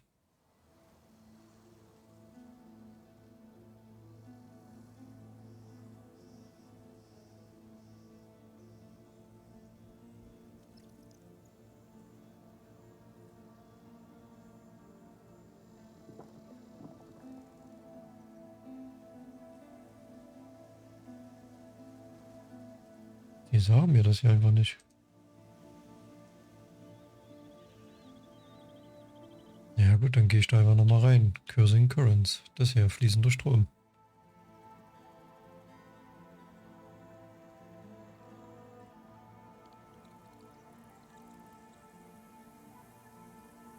Ja.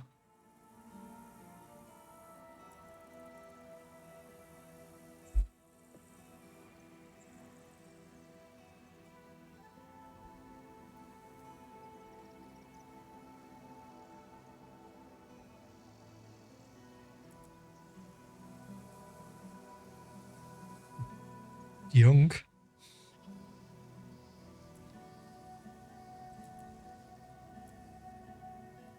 Du Quatscher.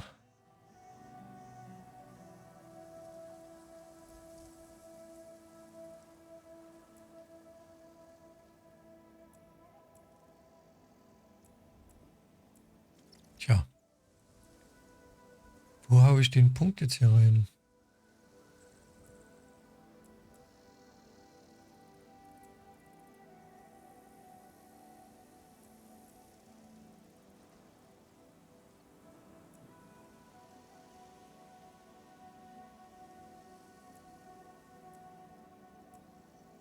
glaube, ich mache hier einfach meine Dings weiter. Kettenblitz ist schon auf Maximum.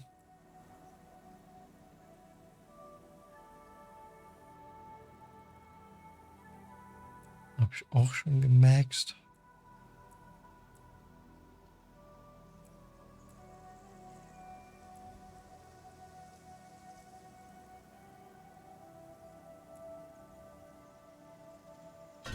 So.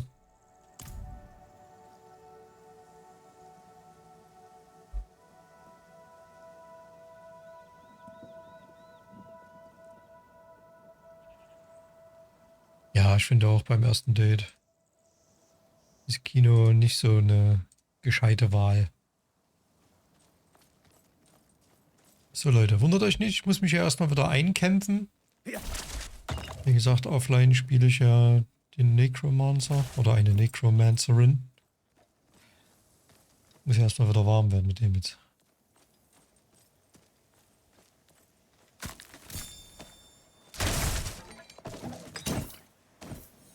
Ein toter Dorfbewohner.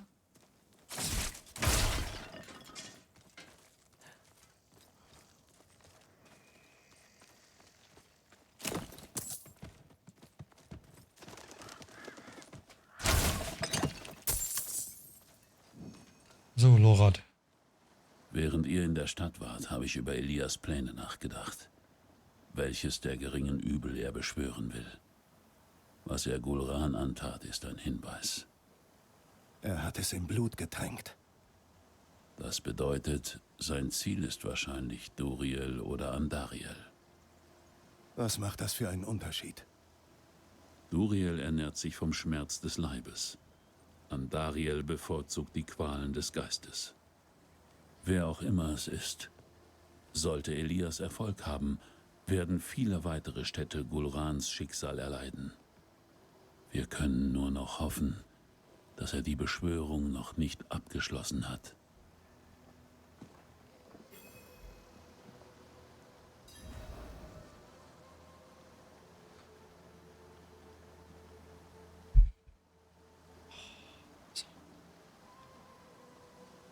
Jetzt irgendwie von dem Gequatsche von den Diablo-Leuten schon übelst runtergesackt hier. Oyun meinte, der Tunnel befände sich in einer versteckten Nische. Ja, dann gucken wir mal nach der Nische.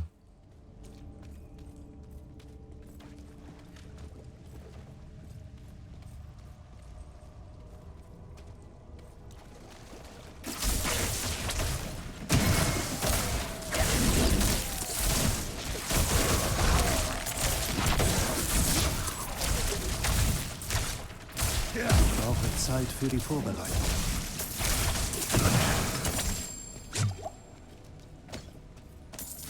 Okay, okay.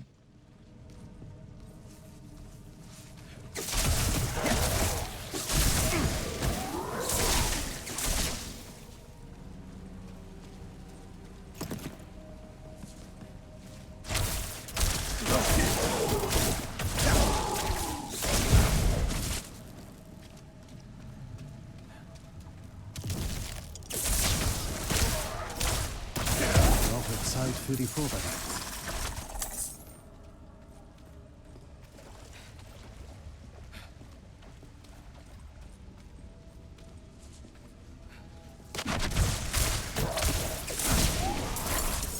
Sehr geil. Ja, aber der Zauberer, der macht einfach echt Spaß zu spielen, ne?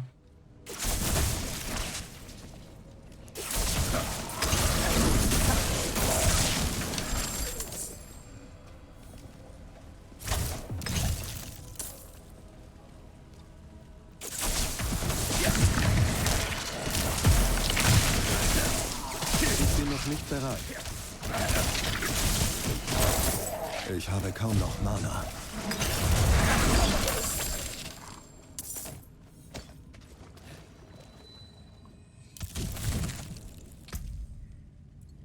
Sehr cool, sehr cool. Ja, was haben wir denn hier so?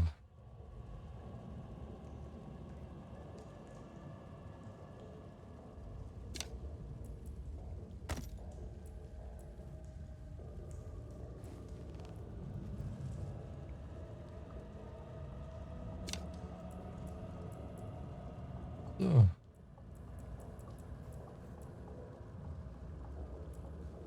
Haben wir uns mal ein bisschen stärker gemacht. Ja, vielen lieben Dank für den Dirk, mein Guter. Viel Spaß beim Einkaufen. Könnte es das sein? Ja, sieht so aus. Sind wir hier richtig? 2 Säbel. Genau wie Oyun es beschrieben hatte.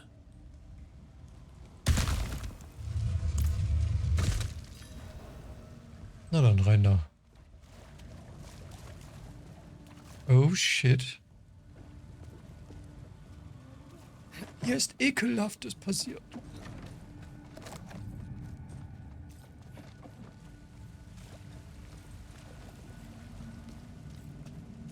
Moment. Hört ihr das? Stimmen. Warum bleiben wir hier? Ich brauche mehr Beute. Mehr Fleisch. Und ihr werdet es bekommen, sobald Elias sein großes Werk vollbracht hat. Welches Werk? Ihr werdet schon sehen, Brol. Die Samen, die wir gesät haben, werden Früchte tragen. Gulran wird neu geboren und damit auch... Welches Werk? Elias. Er ist bereit, Andariel in die Welt zu rufen. Ihre Kraft wird uns unvorstellbar mächtig machen.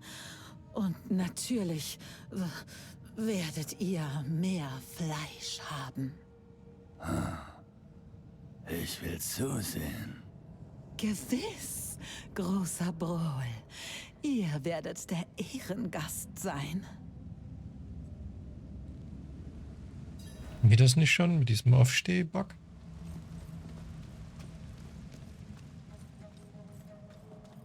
Hatten wir hier nicht aufgehört? Andariel, die Herrin der Qual. Das ist das geringe Übel, das er beschwören will. Mögen die Himmel uns beistehen. Aber Andariel ist wirklich eine fiese Nummer.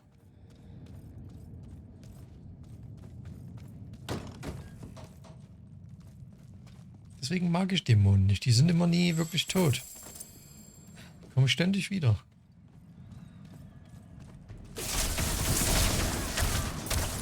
brauche Zeit für die Vorbereitung. Ich habe kein Mana mehr.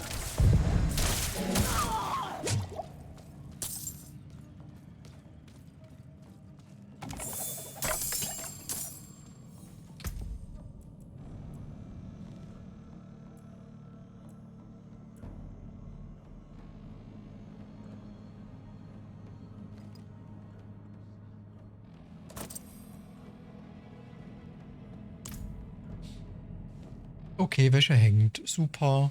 Dankeschön, Schatz. Vielen, vielen lieben Dank.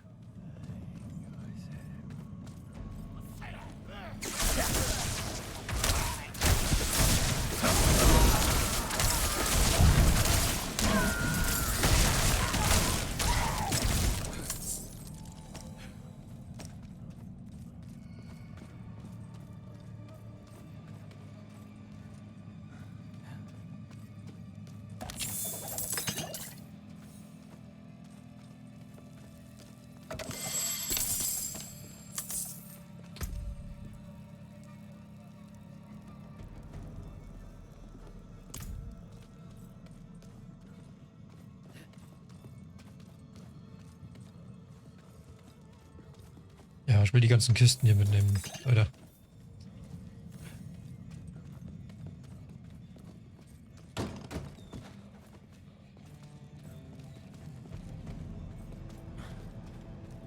Bisschen Loot.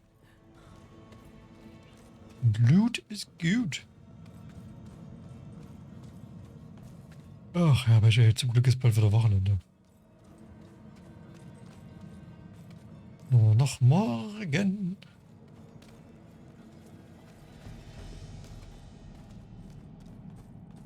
War ja noch eine Kiste? Nee, ne?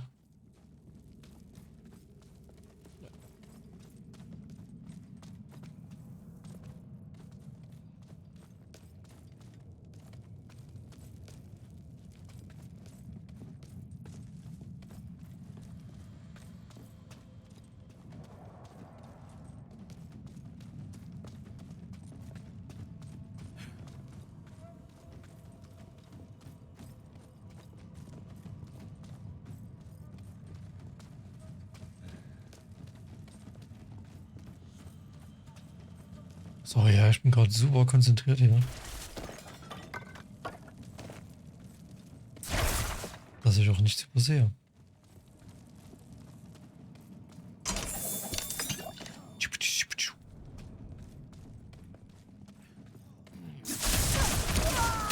Was machen Sachen?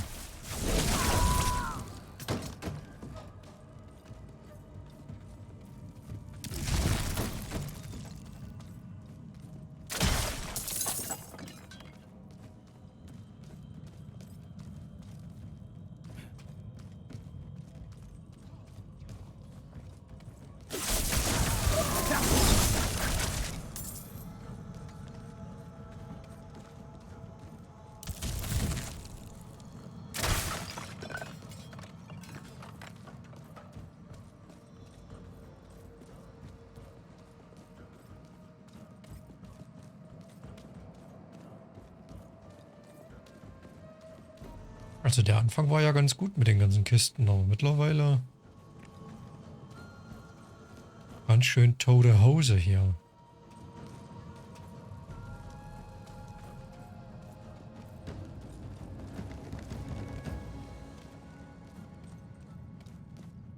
Ja, mal gucken, jetzt kommt ja wieder ein Endgegner. Aber bestimmt aufs Maul. Bist du mit dem anderen schon weiter? Ja.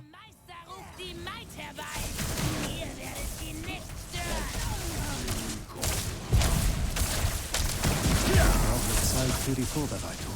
Kein Mana mehr.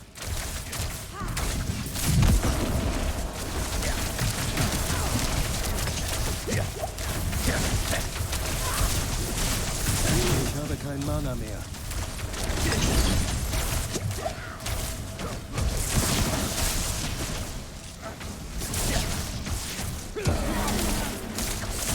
Schon wieder kein Mana.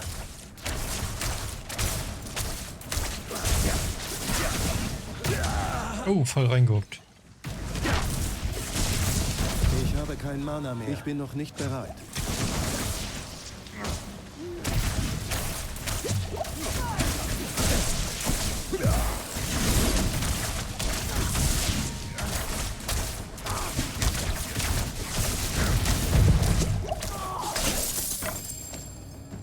So, weggesnackt. Aber irgendwie hat das jetzt nicht so viel Schaden gemacht.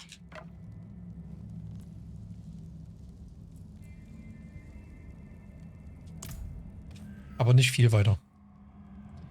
Eine grauenhafte Ansammlung halbverzerrter Leichen. Fetzen edler Kleidung liegen nahe, dass es sich um die Überreste der königlichen Familie handelt.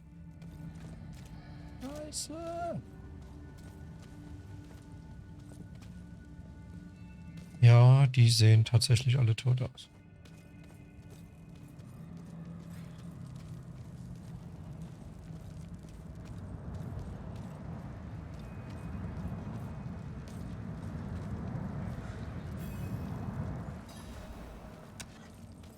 Euch das nur an. Ein Archiv des Verbotenen, von Elias höchstpersönlich kuratiert. Er muss vorhaben, Andariel andernorts zu beschwören. Aber seine Nachforschungen hat er hier angestellt. Seht euch um. Vielleicht finden wir Hinweise, wo das Ritual stattfinden wird.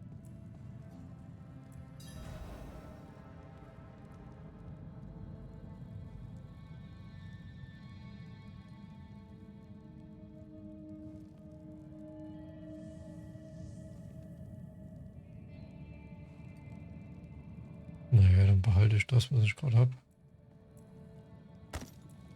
Weil selbst wenn ich jetzt hier die tausche...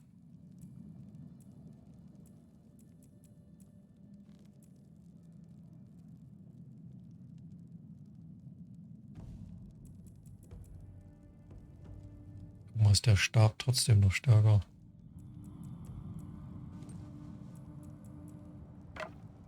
Dann soll's der sein. Die Prophezeiung bewahrheitet sich vor meinen Augen. Der Nagel drückt schon ein wenig, ja, dachte ich mir. Unternehmen. Wenn die großen Übel kommen, finden sie keine leichte Beute vor. Wir werden bereit sein.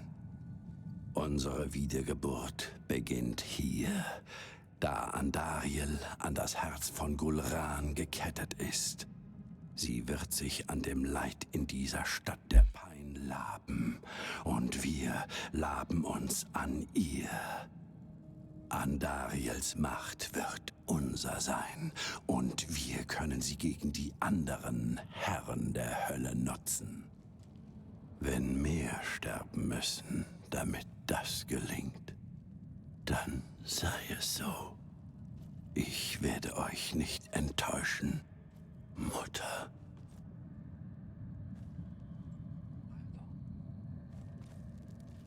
Chroniken des ewigen Konflikts. Einige dieser Folianten sind tausende Jahre alt. Im Zentrum der Karte liegt der Tempel. Von Diablo, Baal und Mephisto.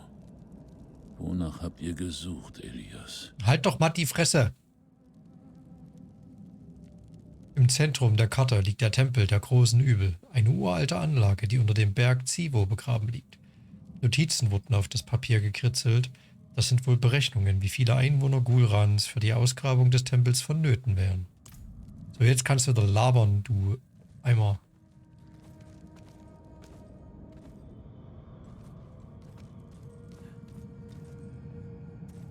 Ja. Zeichnungen dreier Schreine, die jeweils eines der großen Übel darstellen. Diablo, Baal und Mephisto. Unter den Darstellungen hat Elias geschrieben, nur die Gesegneten vermögen den Pfad zu öffnen. Okay. That's it. Ja, du Quatsch-Tante. Ich hab das hier gefunden. Andariel, gekettet an das Herz von Gulran. Ihr böses Treiben wird nicht hier eingeschlossen bleiben. Es wird das Land in Leid ertränken. Das ist schierer Wahnsinn. Ganz im Gegenteil. Elias' Verstand ist klar. Ausnahmsweise einmal. Als ich ihn kannte, suchte er nach einer höheren Bedeutung. Ich konnte sie ihm nicht geben, und so wandte er sich Lilith zu. Ich hielt ihn nicht auf. Ich ließ zu, dass er das hier wurde. Jetzt haben wir die Chance, es wieder gut zu machen, bevor die Dinge noch schlimmer werden. Ja, wir haben, was wir brauchen. Die Beschwörung findet im Tempel der großen Übel im Berg Zivo statt. Wir müssen einen Ausgang finden. Wie ich Elias kenne, muss er für den Ernstfall einen Fluchtweg gehabt haben. Hinter dem Regal. Das ist wohl das Einzige, was er von mir gelernt hat. Na dann rein in den Rausgang.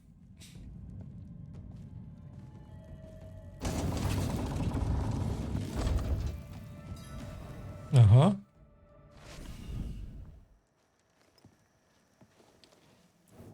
Was jetzt? Ich hätte ihn töten sollen, als ich die Chance dazu hatte. Wir müssen uns beeilen. Ist nicht, der Platz sieht mir irgendwie stark nach Bosskampf aus, oder? Nee, doch nicht. Okay.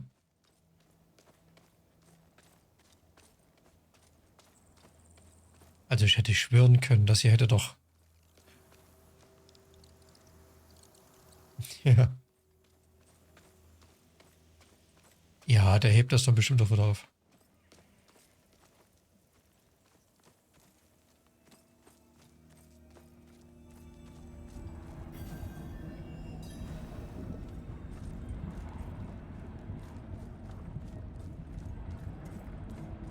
Hier überall Tote.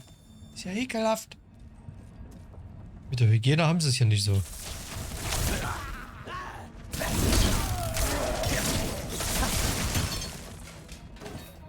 Was wollt ihr denn von mir? Hier ist ein Shrine. Ich bin noch nicht bereit.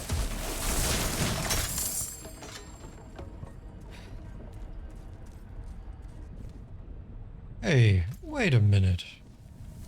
Den habe ich noch nicht geholt?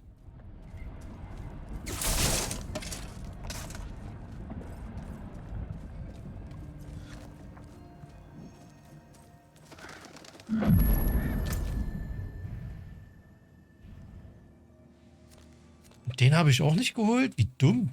Hallo? Why bin ich so stupid?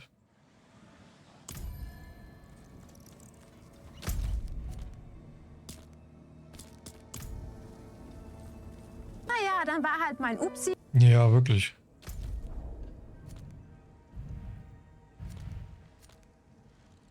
Oh, ich kann nicht nur so dumm sein.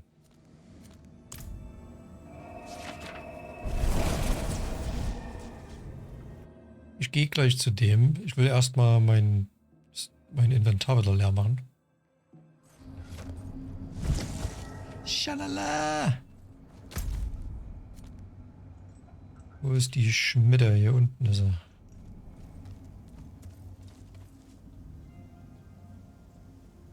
Hast du das I da abgeschnitten? Nee, der ist wirklich vorbei. Also bei dem, was du mir da geschickt hattest, der endet wirklich dort. Danach würde man mir relativ egal wieder hören, wie sie gerade redet.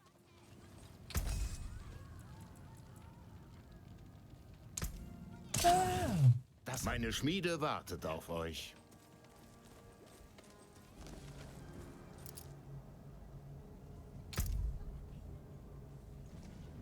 Ja, warte mal, ich hatte hier was Special-mäßiges. Das hier.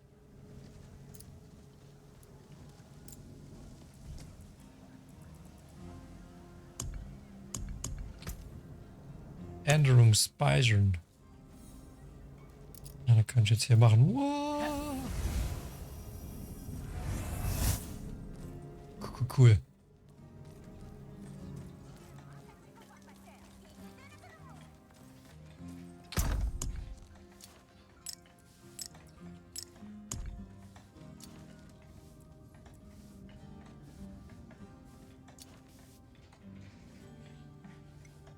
Okay, wir haben jetzt hier schon ordentlich was an Gems geholt. Was haben wir jetzt hier Neues? Das sieht so bekloppt aus.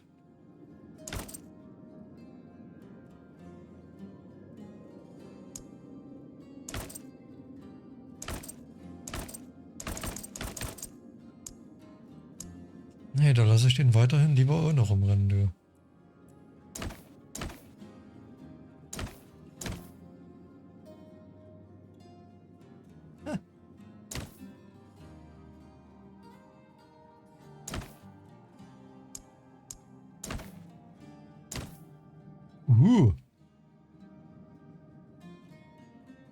Ei, okay, das sieht cool aus.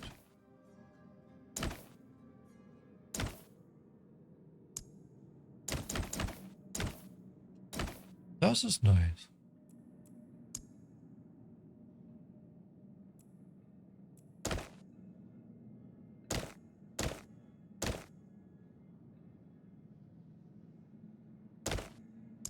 Sehe ich aus wie hier einer von der Mauer.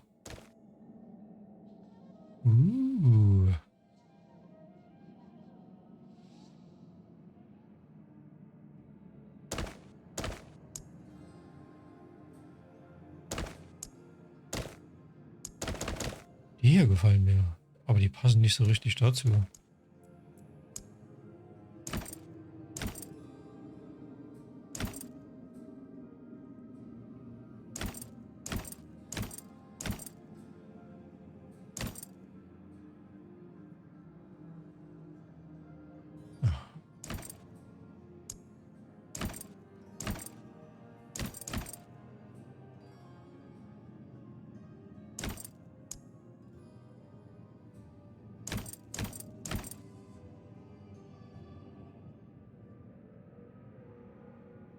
Ja, also es hört sich wirklich sehr ruckartig an, ich weiß, aber es hört da wirklich auf.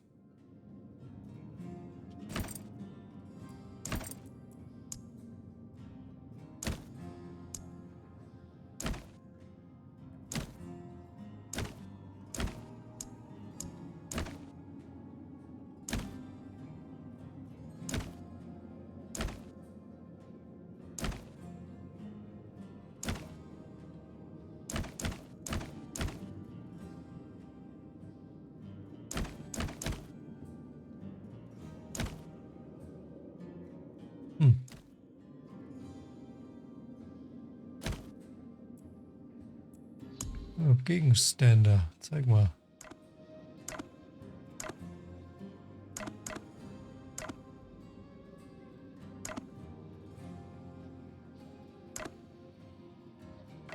Der gefällt mir. Ja, Hündchen lassen wir auch.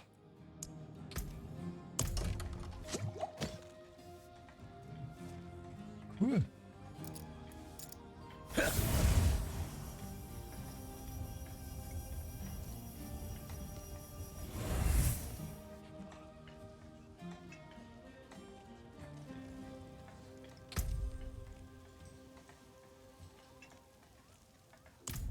So, jetzt muss ich doch noch mal zur Schmiede.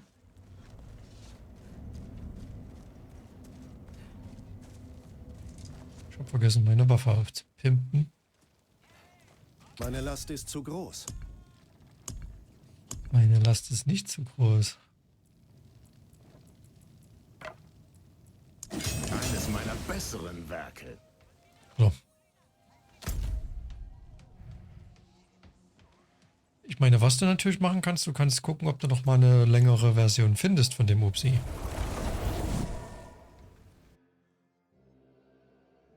Dann baue ich das stattdessen ein.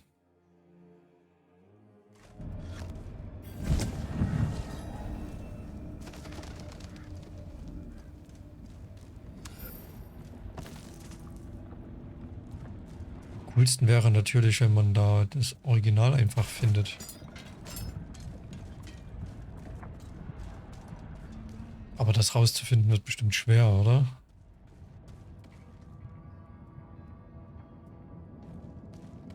Also bei der Version, wo du mir den Link geschickt hast, ist es wirklich so. Die hört einfach so ruckartig auf bei dem Upsi, weil dann die Mirella auch schon wieder spricht.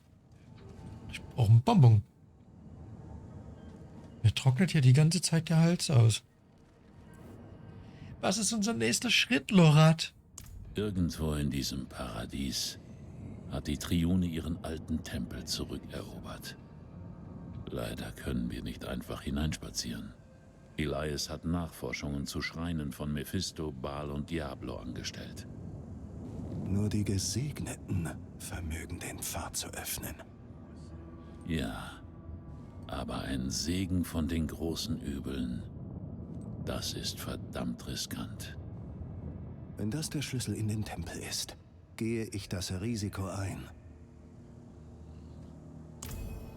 Baals Schrein ist in der Nähe. Damit fangen wir an.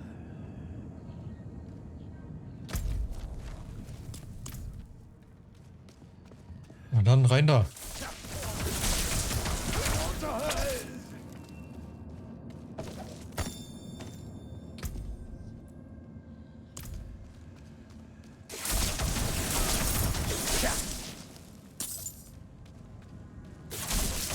Ich habe kein Mana mehr.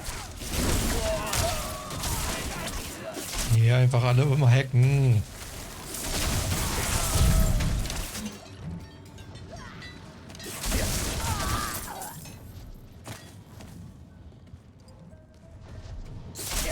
Einfach alles schnetzeln. Noch nicht bereit.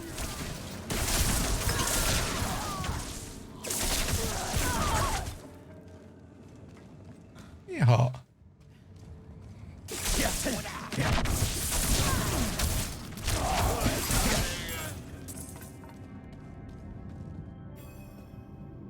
Ich zeig dir morgen noch mal was zu ihren Memes.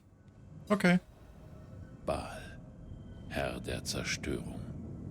Sein Einfluss hat jeden Krieg der Geschichte verursacht. Kannst du mir auch nachher zeigen. Sucht er den Konflikt. Sprecht seinen wahren Namen. Tor Balos. Tor Balos. Ja. Geht es euch gut? Es geht mir gut. Noch 2 Schreine. Diablo und dann Mephisto. Bleibt stark. Natürlich bleibe ich stark. Ich bin der Stärkste. Na, noch nicht. Wahrscheinlich auch nie. Aber ist okay. Ist okay. zack. Alles weg.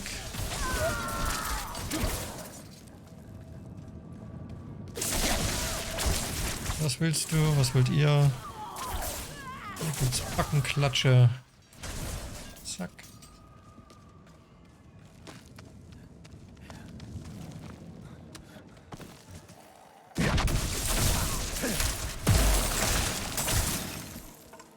Ihr habt euch schön zerschnetzelt.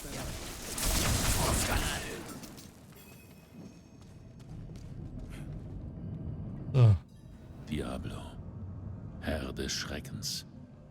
Jede Angst der Sterblichen, jeder Albtraum. Er ist der Keim all dessen. So war es schon immer. Sprecht seinen wahren Namen. Al Diabolos. Der tut ganz schön weh. Al Diabolos. Der tut ganz schön weh. Eigentlich würde ich gern liegen.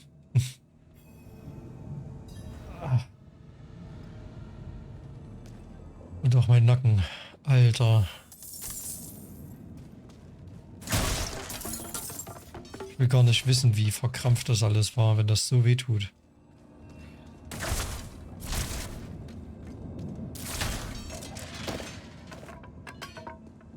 Fühlt sich auch richtig tot. Ach Mensch, irgendwie.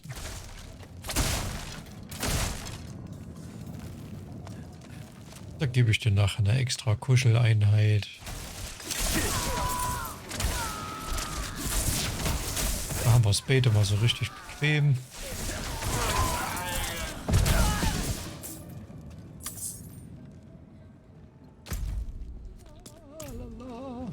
Hallo.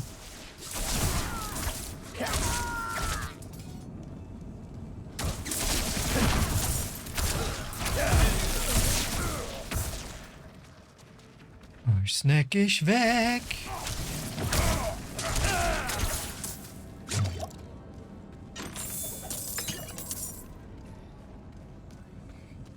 Ja, aber sieht schon geil aus, das Game, also wirklich.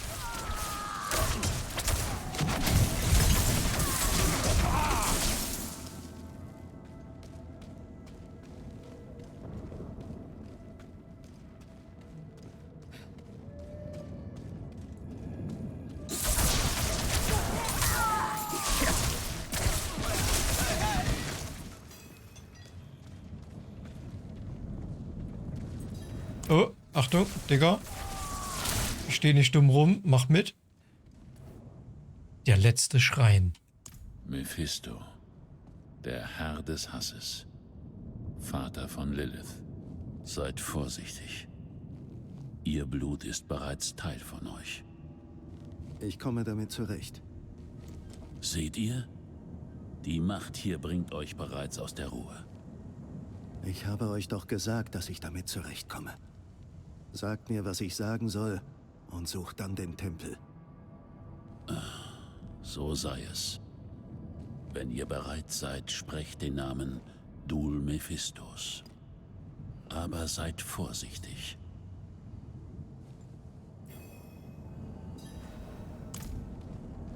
Du, Mephistos.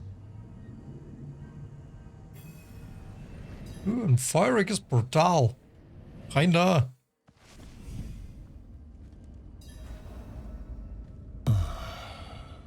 So sehen wir uns wieder. Ja, ist schon eine krasse Stimme. Heute ist Wolfi-Tag, ja. Wer ihr jetzt seid. Ja, aber das bedeutet nicht, dass wir einander nicht helfen können. Der sterbliche Elias will die Macht der großen Übel für seine eigenen Zwecke nutzen. Niemand ist sich noch seiner Stellung bewusst, was?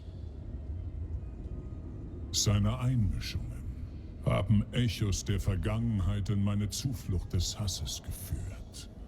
Aber ihr und ich, wir können alles wieder ins Lot bringen. Sobald ihr diesem Reich Frieden gegeben habt, werde ich euch meinen Segen geben können.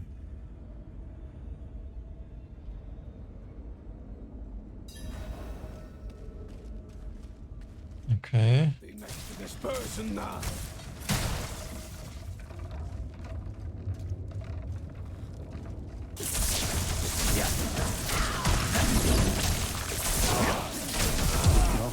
für die Vorbereitung. Schon wieder kein Mana.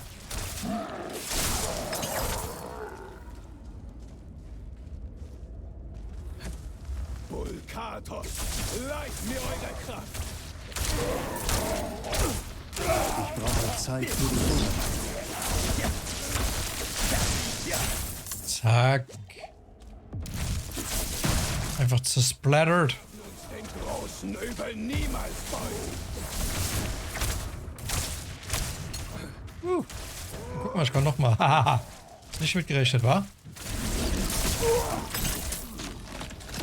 So läuft das hier nämlich. Ja, der Mage ist schon cool. Und Feuer auch noch. Gut gemacht. Ihr seid dazu geboren. Ich hätte nicht gedacht, dass ein großes Übel die Hilfe eines Sterblichen benötigt. Ja, ich hatte in den letzten Jahren Pech. In diesen Seelensteinchen gefangen, in die Hölle zurückgestoßen. Meine Essenz formt sich erst neu. Darum ist meine Macht begrenzt. Wir haben all unsere Höhen und Tiefen, nicht wahr? Ihr habt weitaus Schlimmeres verdient. Ich habe euch nur meine Hilfe angeboten. Und doch lohnt ihr es mir mit Hass. Wieso konzentriert ihr euren Zorn für den Moment nicht auf Lelle? Ihr habt meinen Segen. Vernichtet sie. Rettet eure Welt. Ja.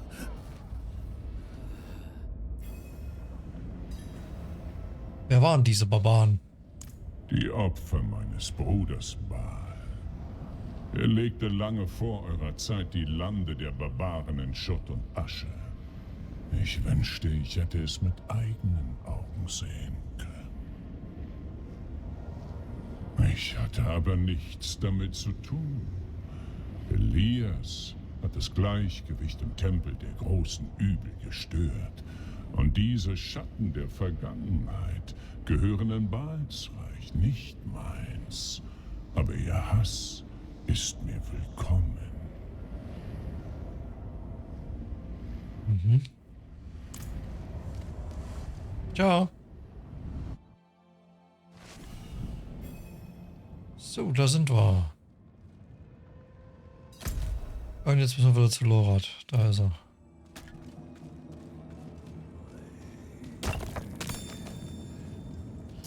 Der hätte ja ruhig mal aufräumen können auf seinem Weg dahin.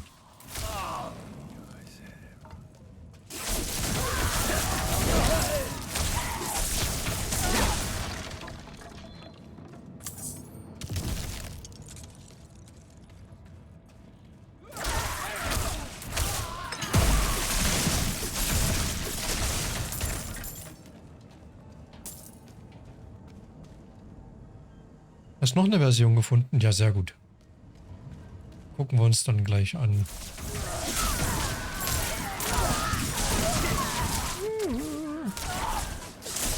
Ich habe kaum noch Mana. Ich habe kaum noch Mana. Und dann hacken wir die einfach so weg.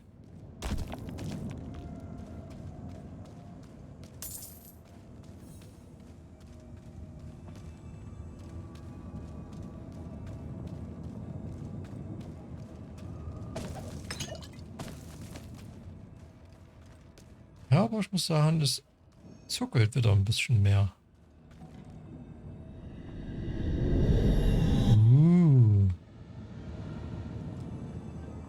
Das mit diesen Aussichtspunkten, bin ich ehrlich, das finde ich ist eine richtig geile Idee. Und das finde ich echt nice. Vielleicht ist es auch dieselbe. Ja. Werden wir ja dann zusammen rausfinden. Ich habe den letzten Segen empfangen. Warum habt ihr so lange gebraucht? Ich habe etwas beim Schrein gesehen. Einen Wolf. Es ist bekannt, dass Mephisto eine derartige Gestalt annimmt. Ich begegne ihm nicht zum ersten Mal. Was? Und das habt ihr mir verheimlicht? Glaubst du, es ist auch so abgeschnitten? Haben unsere Geheimnisse. Nicht wahr, Horadrim? Ja, deswegen meine ich, wenn man die Originalfolge davon finden würde, dann könnte man einfach ihr komplettes Dings dann nehmen. Macht euch den Und Kopf quasi selber schneiden. Der Tempel der großen Übel liegt direkt vor euch.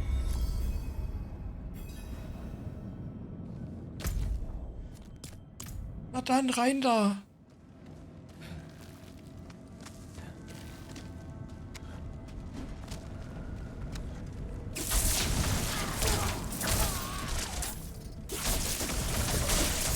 So, hier werden Backpfeifen verteilt. Oh, hallo? Schon wieder kein Mana. Aber ich bin tatsächlich jetzt sehr oft out of Mana. Da muss ich mal gucken, woran das liegt.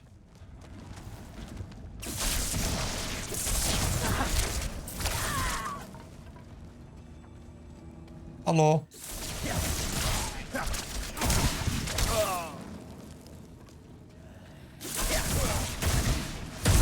Zeit für die Vorbereitung.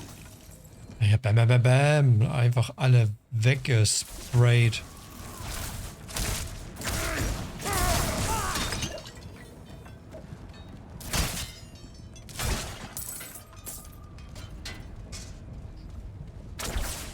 Da ist es bestimmt warm.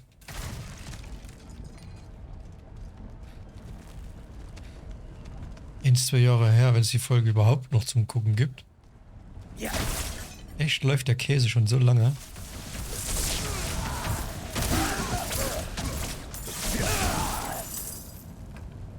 Krass, wie die Zeit immer fliegt.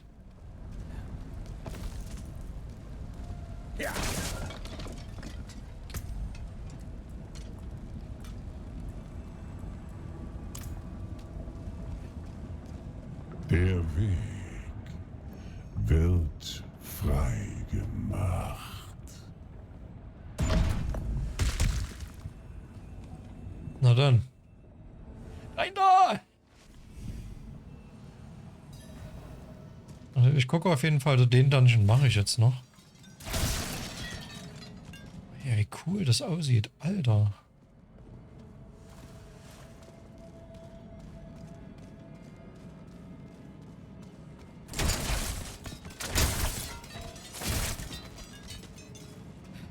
Alles kaputt schlagen!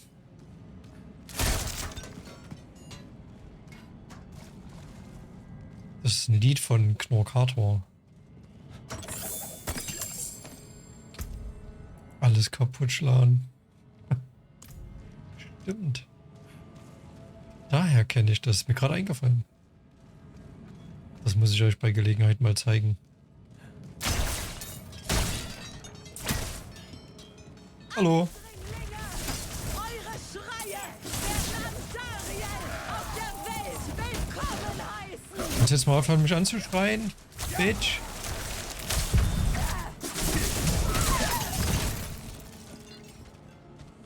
So, bevor du die Fresse so aufmachst, solltest du vielleicht wirklich mal ein bisschen Kraft tanken.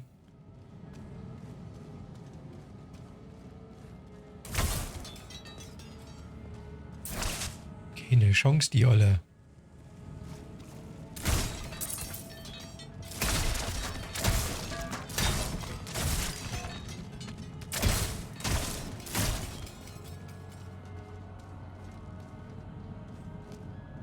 Oh, ich muss meine Uhr laden.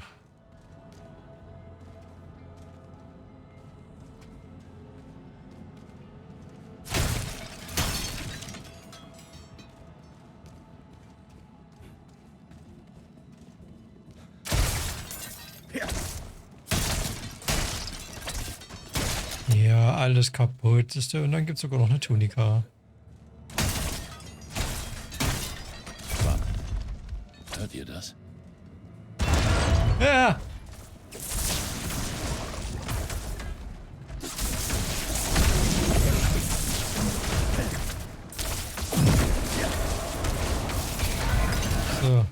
That's it, Digga.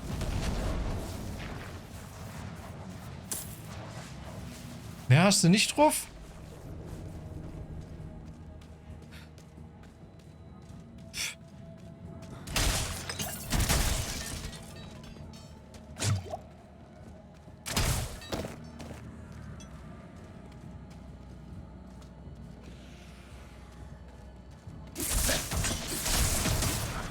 Brauche Zeit für die Vorbereitung.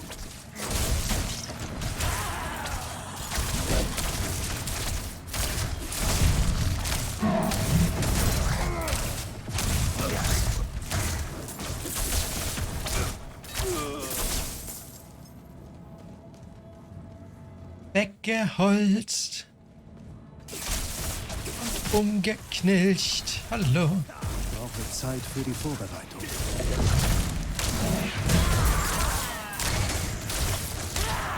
Bing, bam, zack.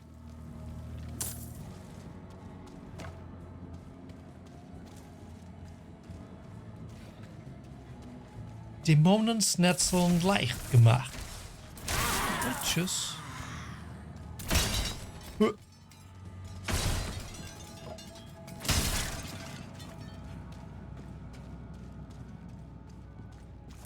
Aber keine Kiste, gar nicht. Traurig.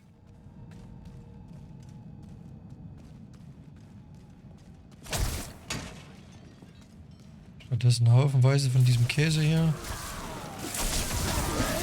Und dann noch diese bekloppten Gegner.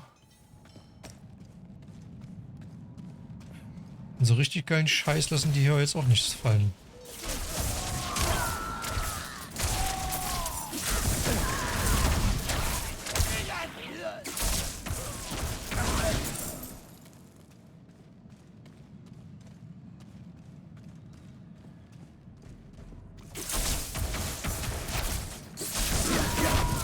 Brauche Zeit für die Vorbereitung. Ja.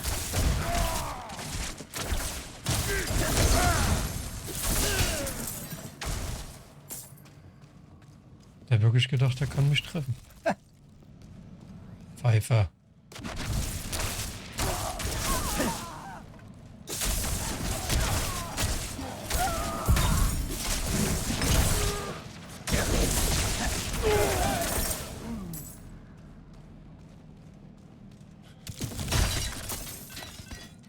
No chance.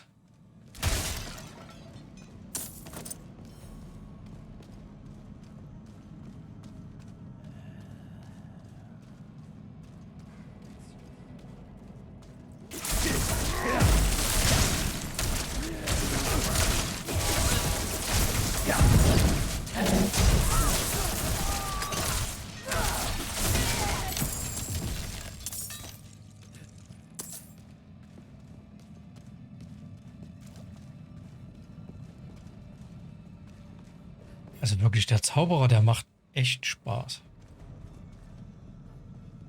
Der haut rein. Wir kommen zu spät. Das Ritual hat bereits begonnen. Ich werde mich selbst um Elias kümmern. Bleibt im Schatten.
Verdammt, Elias. Ich habe euch vor diesem Weg gewarnt. Lora. Habt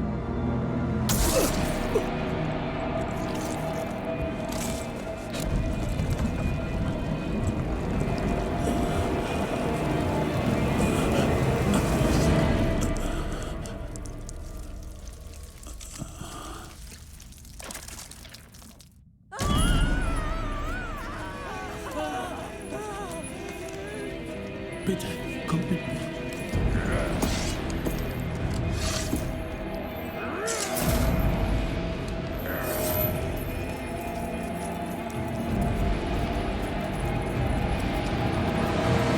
Na gut, dann rein da.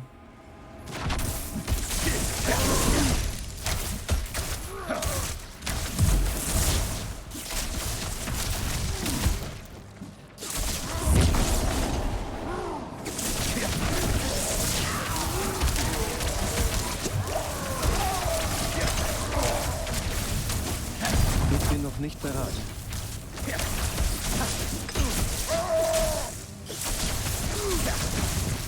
Ich habe kein Mana mehr. Ich bin noch nicht bereit.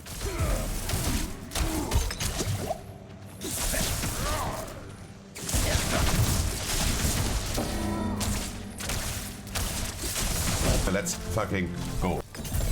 Ja, weggehäckselt. Echt mal, let's fucking go. Umgeknüppelt den Heinz ganz alleine.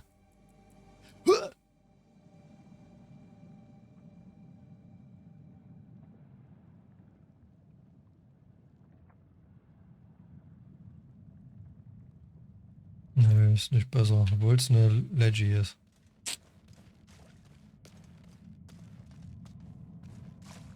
Ja, deswegen, das hat er eiskalt alleine gemacht.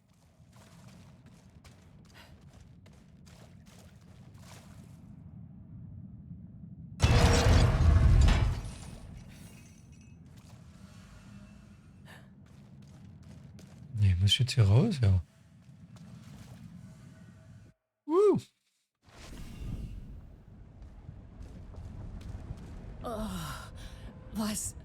Was ist geschehen? Es fühlt sich an, als ob Feuer über meine Haut kriecht.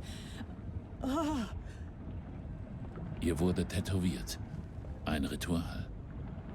Ich höre etwas. Eine Stimme in meinem Kopf. Andariel. Zwischen euch und ihr wurde eine Verbindung hergestellt. Wer seid ihr? Thaisa, wer seid ihr? Ich bin Lorat, einer der Horadrim. Horadrim? Wie Elias? Wenn er das gesagt hat, hat er gelogen. Ich war gekommen, um ihn zu töten. Ich dachte, ich hätte es auch geschafft, doch als ich wegsah, war er verschwunden. Wenn er überlebt hat, muss er in seine Zuflucht geflohen sein. Zuflucht? Er hat einen Palast. Irgendwo in der Wüste im östlichen Kirgisistan. Aber mehr weiß ich nicht.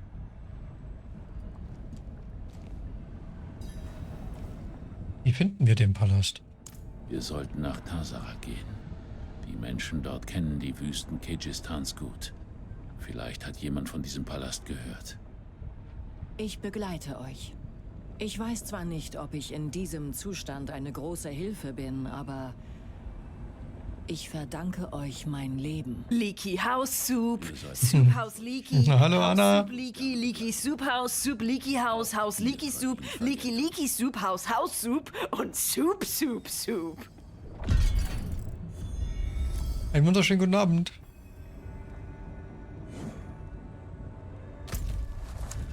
So, Akt 3, die Erschaffung von Monstern immer noch. Wir sind immer noch im 3. Akt.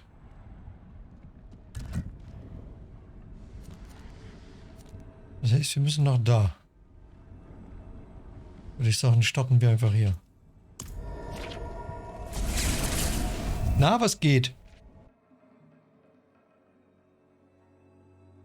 Alles cool in Istanbul?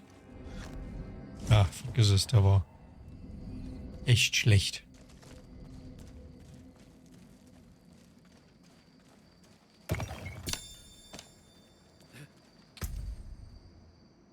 Ja. I know.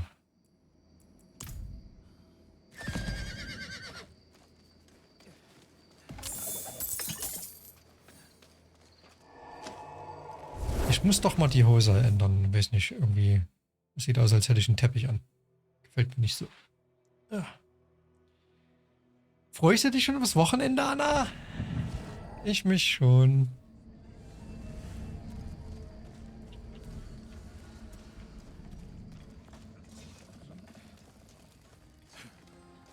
So. Gib mir andere Hose. Ich glaube, das passt da echt besser.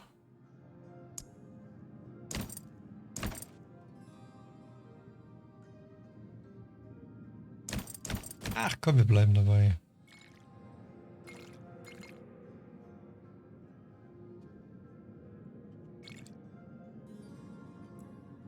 Oh, hübsch.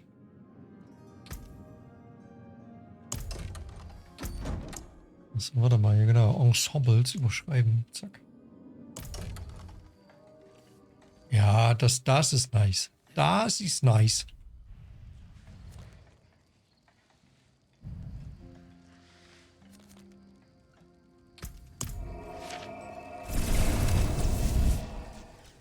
Nee, weißt du nie, was du machen sollst? Gibt es nicht irgendwie was Cooles? Oder Leute zum Treffen oder so?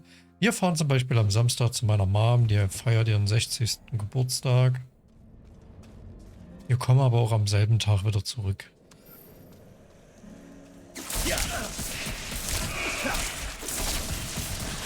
Weil Sonntag hat der Patti wieder Training und Privatstunde.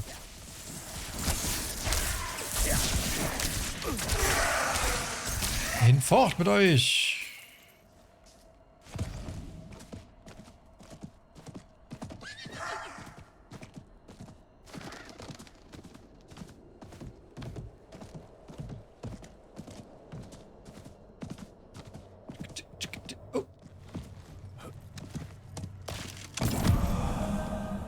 Ja. Ich brauche Zeit für die Vorbereitung. Natürlich brauche ich Zeit für die Vorbereitung und los geht's.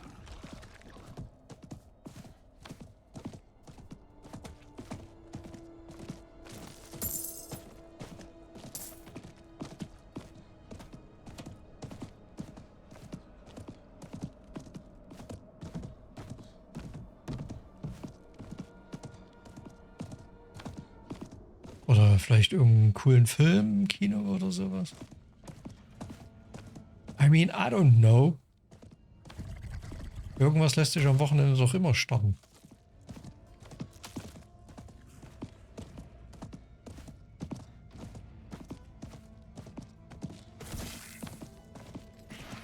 Ich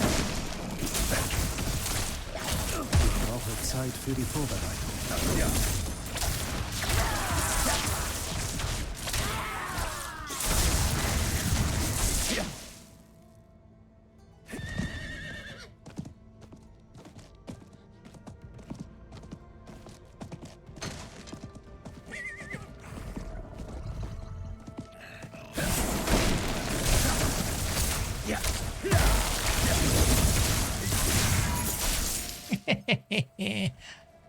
Hulk Smash.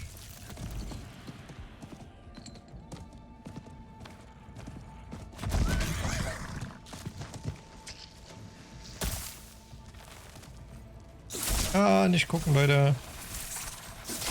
Spine. Ach, puh, richtig viele Spine. Mir fehlt das nötige Mana. Mir fehlt irgendwie immer das Mana, Digga. Und trotzdem machst du es dann. Ist da jemand?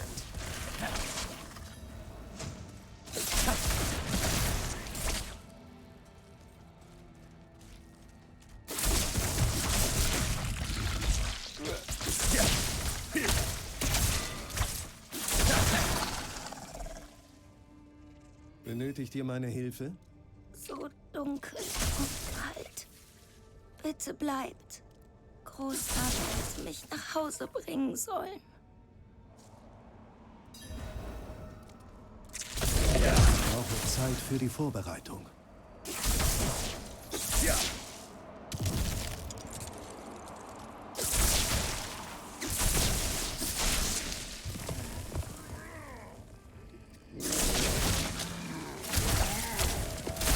Ich brauche Zeit für die Vorbereitung.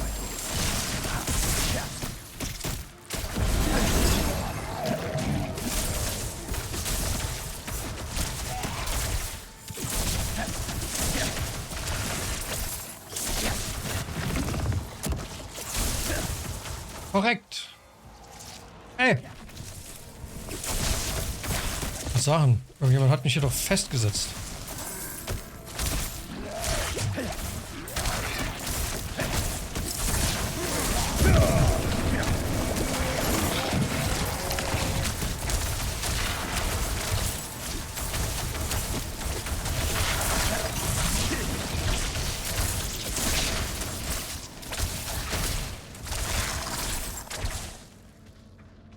Ihr habt mich allein gelassen.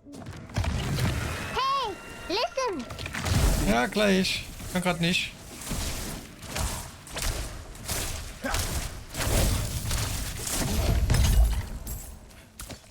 Yeah.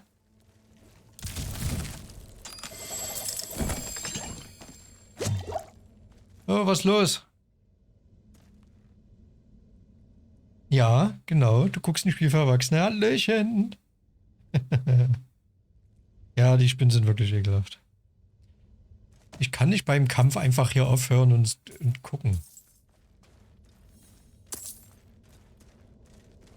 Die hätten mich... Eisekalt hätten die mich gemacht. Ach ja, ekelhaft.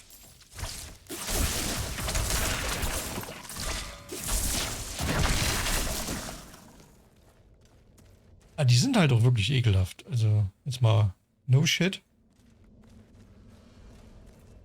So, hier ist ein Keller, da gehen wir mal rein. Wie geht's dir, Mo? Alles gut? Alles Roger und Kambodscha? Boah, ey, ich hör auf damit heute wirklich. Es wird nicht besser. Hallo?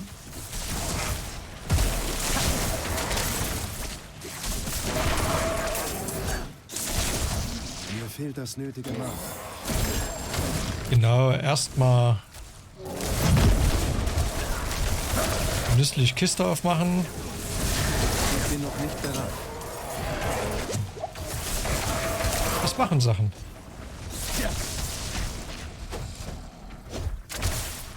Ich bin noch nicht bereit. Da, da, da.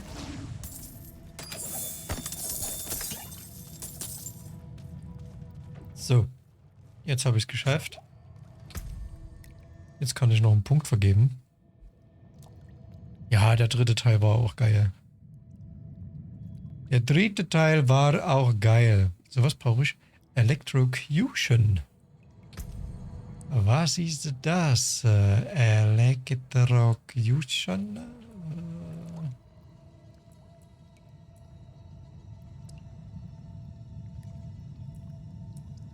Muss ich erst mal gucken, wie das Zeichen aussieht. Das hier.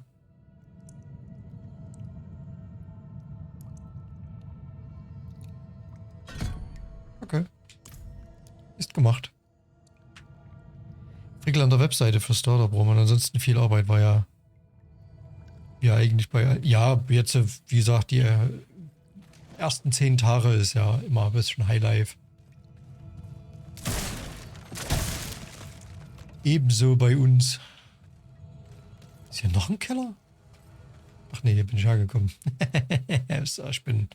Sorry Leute, mir tut einfach so alles weh. Ich war gestern bei der Massage. Patti hat die mir ausgegeben. Boah, ey. Da haben sich ja echt ein paar fiese Knoten gelöst. Und ich habe heute so barbarisch Muskelkater. Ist da jemand? Oh, nochmal? Nee, Digga. Ja, wobei, es ist halt eigentlich gut, wenn ich das mache. Benötigt ihr meine Hilfe? So dunkel und kalt. Bitte bleibt. Großvater hätte mich nach Hause bringen sollen.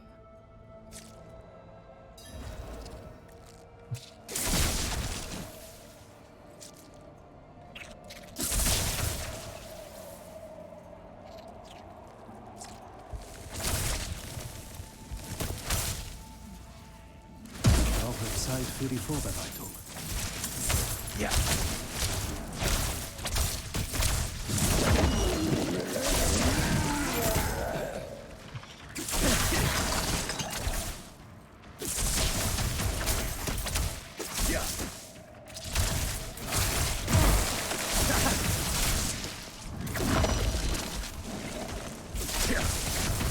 Mensch, stirbt doch einfach mal. Hier mit eurem Kack.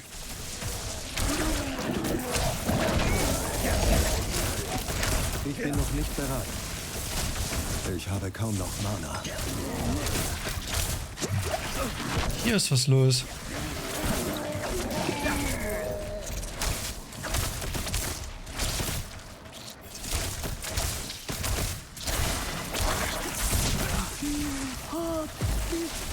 Allein gelassen. Geil, ich hab's meisterhaft geschafft. Und wieder.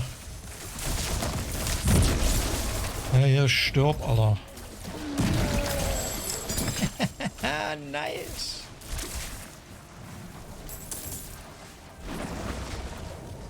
Dieses Spiel ist einfach nur gut.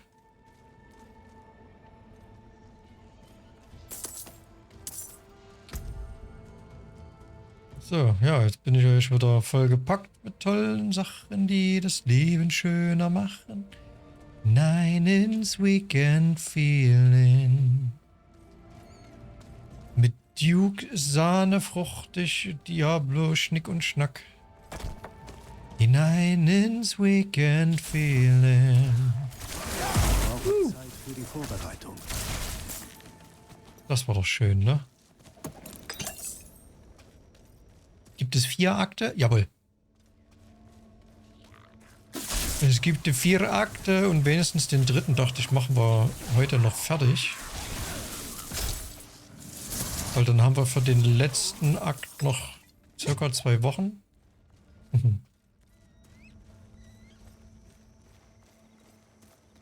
Aber mal schauen.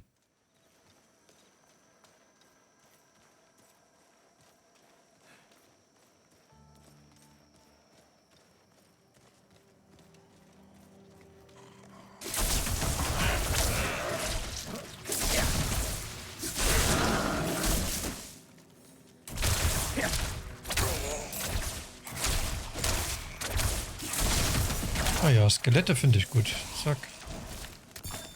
Skelette zerkloppen macht auch Spaß.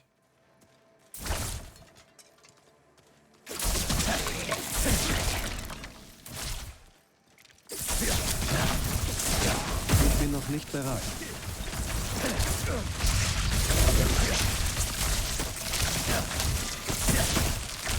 Ach Mensch, ist das ekelhaft hier.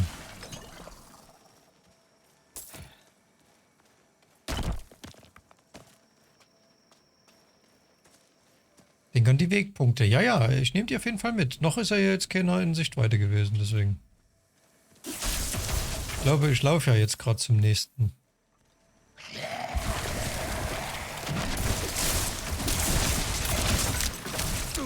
Da haben sie gedacht, die können mich fangen. Jetzt sind sie selber gefangen. Die Idioten. Ich bin noch nicht bereit. Zack. Und jetzt alles hier immer zerkloppen. So läuft der Lachs nämlich.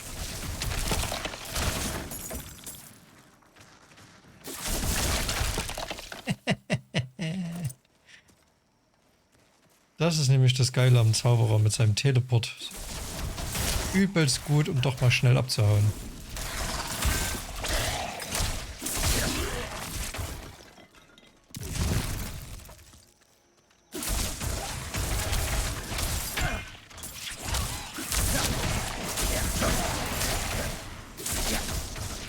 Ich bin noch nicht bereit.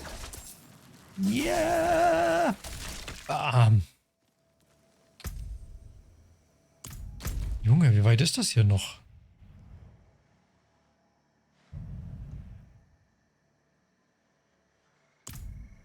Das ist ja noch ewig weit. Da muss ich erst noch meinen Stuff wegbringen und gucken. Ja, Dankeschön für den Lurk. Hast du schon gesagt? Nee, ne? Diese Sau. Dankeschön auf jeden Fall. Viel Erfolg beim Rumfrickeln.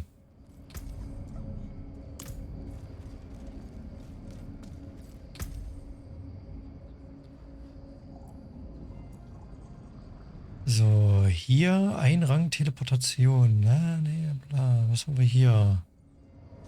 Stimmt, ich kann ja nochmal gucken, wie das ist, wenn ich jetzt hier... Bla. So, habe ich den ausgewählt. Haben wir noch einen... Hätten wir den noch. Ist jetzt der Stab immer noch stärker? Nee. Doch. Nee. Wo ist es? Ja, da. 758. Ja, okay, doch. Ist immer noch stärker.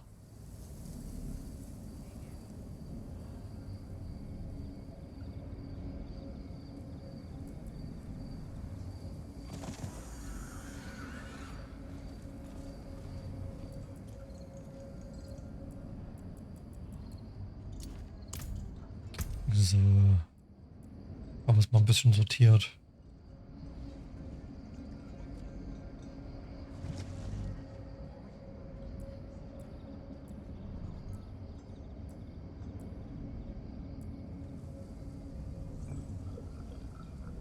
So, mehr Intelligenz.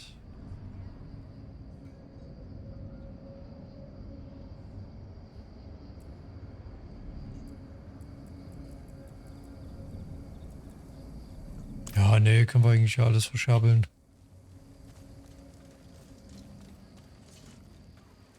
Brauche ich alles nicht. Mein Geschick ist unübertroffen. Da lässt sich noch einiges gebrauchen.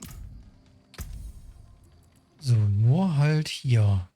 Kettenblitz hätten wir hier. Hier hätten wir allerdings...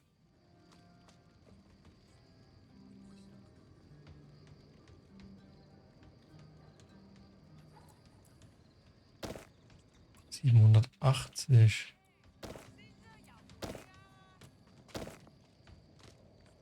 Ja, dann behalte ich die auf jeden Fall.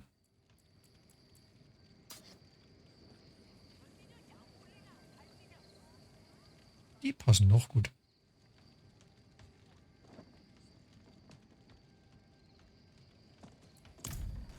Meine Taschen sind voll. So, jetzt bringe ich die Edelsteine noch weg und dann geht's weiter.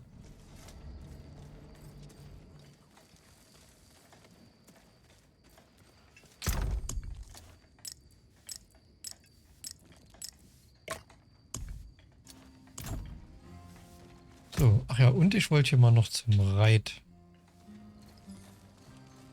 Dass wir uns mal noch ein schönes Pferd raussuchen und das hübsch machen.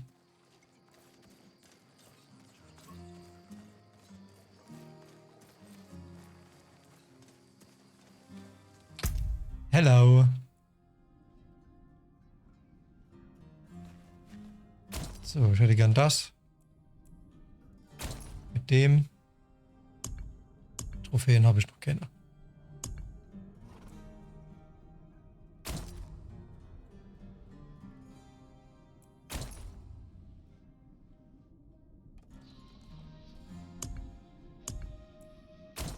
Ja, wobei das eigentlich auch witzig aussieht.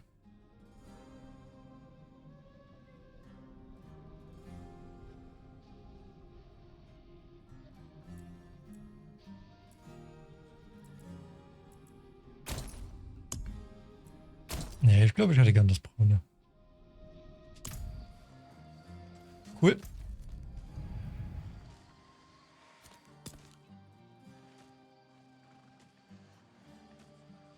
So, das heißt, eigentlich wäre es am klügsten, wenn wir hier lang reiten, wa? Ach nee, hier waren wir schon mal. Dann hat er uns ja hier bis nach hier rüber gebracht.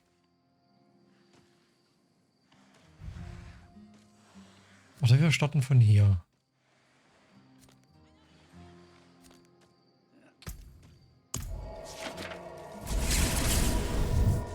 Wir gucken mal.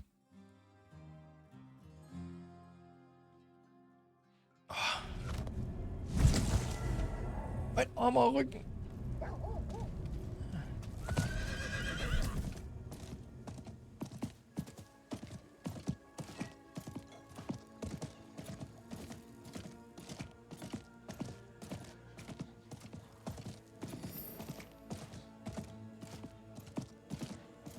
So, there he is.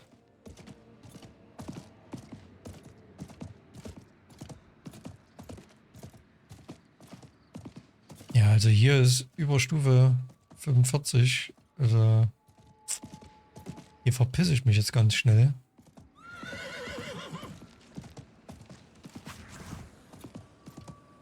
Lassen Sie mich bitte in Ruhe. Kümmern Sie sich um Ihren eigenen Scheiß.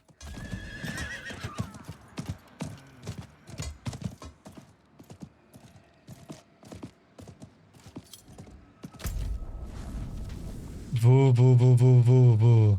Da? Ah, da müsste ich eigentlich mitmachen.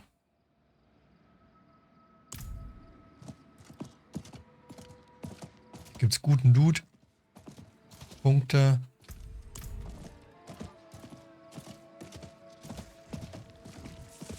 Och,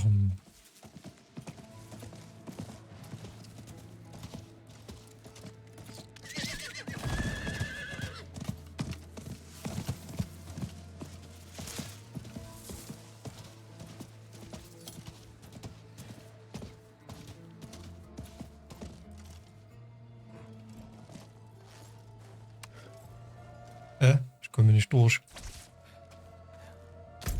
Perfekt. Das hat sich richtig gelohnt. Ich glaube, ich schaffe das heute schon wieder nicht mit dem dritten Akt, ey.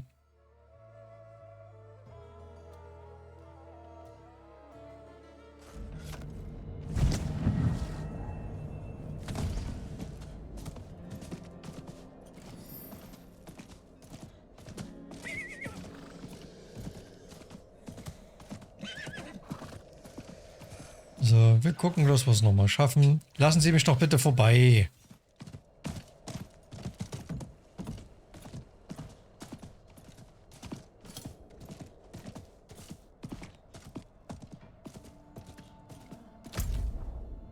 Der macht jetzt nämlich genau denselben Weg. Alter. Ich würde sagen, das reiten wir jetzt einfach durch.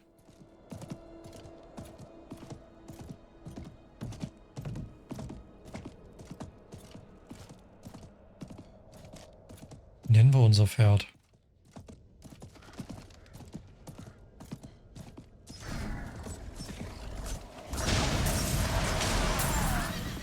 Hey, what the fuck? Das ist doch schon Season Stuff.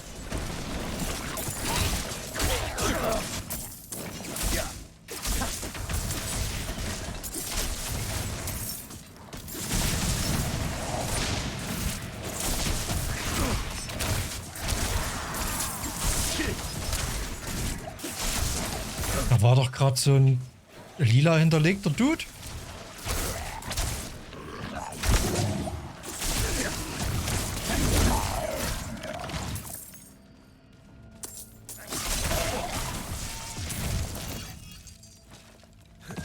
Seltsam.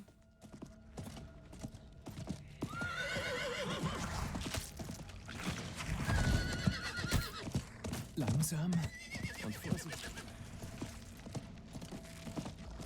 Ich werde verfolgt.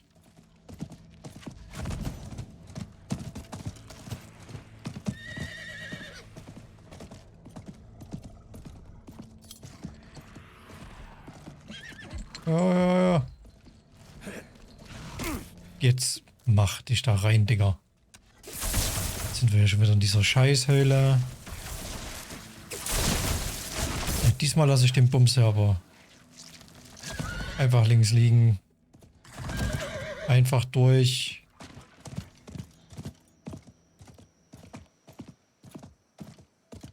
Super. Hey, Muffin Slayer. Schönen guten Abend. Ich wünsche dir einen schönen Donnerstag. Wie nett, dass du reinschaust. Wir versuchen hier gerade den 3. Akt abzuschließen und müssen dafür erstmal 80 Meilen durch ganz Europa. Und dann machen die auch noch die Grenzen dicht.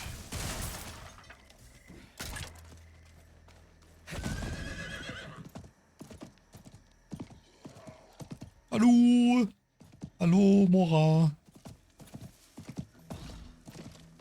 Sorry, ich bin heute nicht ganz auf der Höhe. Ich habe Rücken und Wade und Oberschenkel. Und Schulter und Nacken und alles.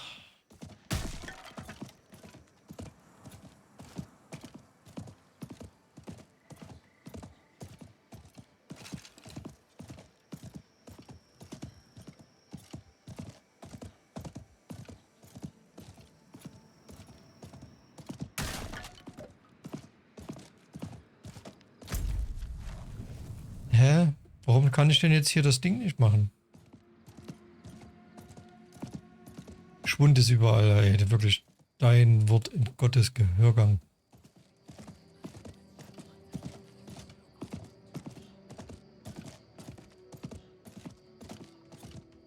Gut, hier haben wir schon mal Wegpunkt. Nee, es kommt von der Massage. Von Massage.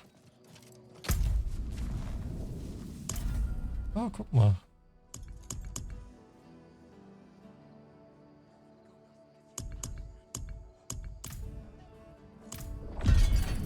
Ich war anscheinend so verspannt. Es fühlt sich an, als hätte ich keine Ahnung irgendwie bei einem Strongman-Wettbewerb mitgemacht oder sowas.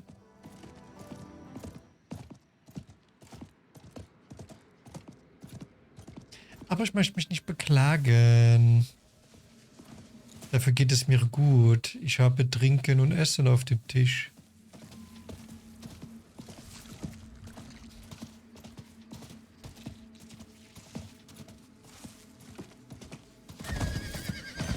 Dass aber auch überall diese hässlichen Spinnen rumrennen müssen.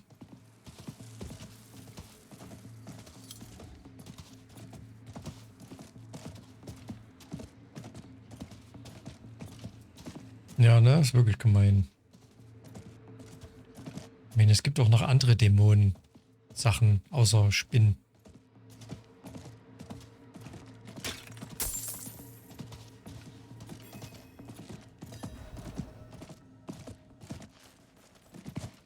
Ja.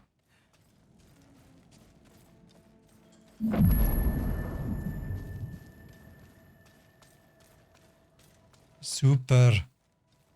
Das habe ich super gemacht. Habt ihr etwas über Elias Palast in Erfahrung gebracht, Lorat? Eigentlich nur Gerüchte. Hm. Die Menschen hier sprechen von einem Zauberer, der in einem großen Palast lebt, jenseits des ewigen Sandsturms. Einer dieser Nomaden könnte uns hinführen. Sie kennen das Land besser als... Da ist er. Wer ist denn? Andariel. Hab ich ja noch nie gehört. Ich höre sie. Ja. Ich muss mich irgendwo konzentrieren und ihre Stimme eindämmen. Sucht jemanden, der uns führen kann. Ich hole etwas, um Thaisa zu helfen.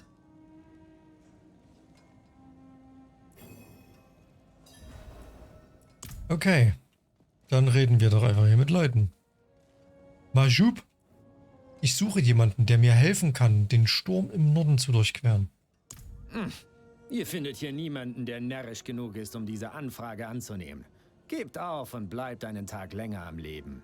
Du musst ja wissen.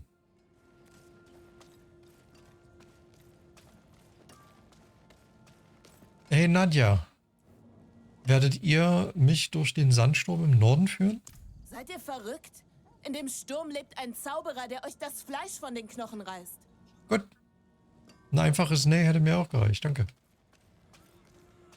Und du, Abdus? Ich suche jemanden, der mich durch den Sandsturm im Norden führen kann. Ha! Keine Chance. Nicht für alles Gold in Kaldeum. Moment. Was ist mit dem alten Mann? Ha! Eher gehe ich rückwärts in die brennenden Höllen, als mich auf ihn zu verlassen. Er ist jedoch vielleicht der Einzige, der verrückt genug ist, sich darauf einzulassen. Er verbringt seine Tage im Nebel am Flussufer des Argentec. Das ist kein Ort für gütige Seelen. Seid vorsichtig. Okay, jetzt haben wir ja mal jemanden gefunden. Es ist immer noch Akt 3. Alter. Ich weiß, wo wir einen Reiseführer finden. Wo ist Thaisa?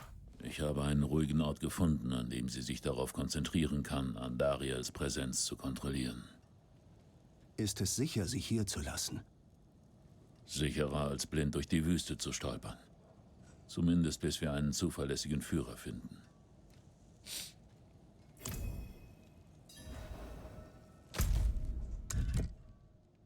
Es ist immer noch Akt 3.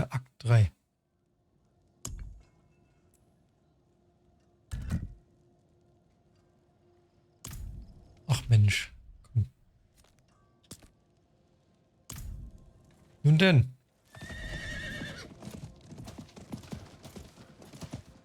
So lasset uns den Führer finden.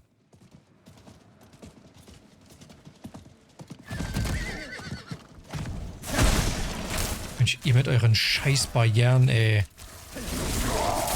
Hättet ihr nicht einfach Platz machen können? Was habt ihr jetzt davon?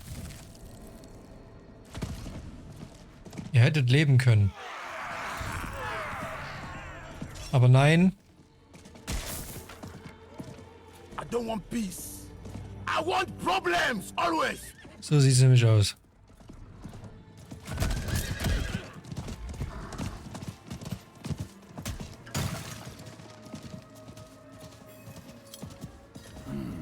Neuer Tag, neue Narren. Diesmal werde ich nicht derjenige sein, der die Leichen in den Fluss rollt. Vergesst es.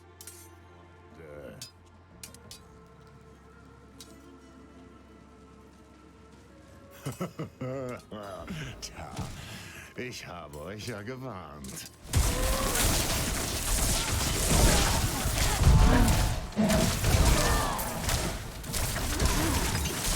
Ihr dachtet wirklich, ihr habt eine Chance gegen mich?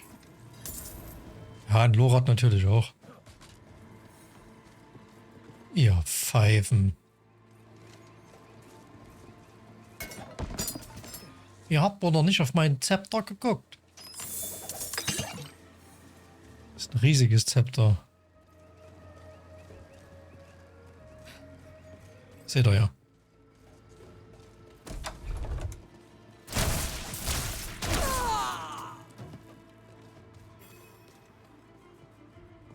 Ey, alter Mann.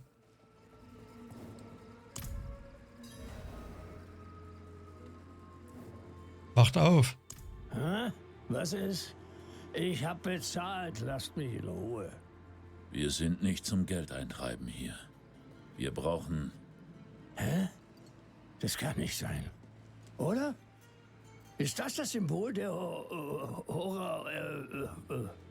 Horadrim? Ja, Horadrim. Deckard? Deckard Kane. Seid ihr es, alter Freund? Nee. Ich bin es, Meschiv.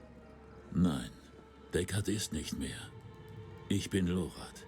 Ja, Deckard Kane ist in einem Teil davor schon gestorben, also in einem der Teilen davor gestorben. Bei Diablo 3, um genau zu sein. Unfug von einem Zauberer erzählt. Ja. Nun, was kann ein Zauberer mir schon antun, was die Zeit nicht schon getan hat? Ja, ich werde helfen. In der Nähe gibt es eine alte Kapelle, ein vielversprechender Ort, um ein neues Abenteuer zu beginnen. Gut. Beschafft euch alles Nötige. Ich hole Thaisa und treffe euch dort. Ah, das ist wunderbar. Wie in alten Zeiten, was, Deckard? Ja, halt's nicht. Der Typ ist doch raus. Das war jetzt der erste Akt von diesem Ding. Oh, Leute, ich glaube nicht, dass ich das schaffe.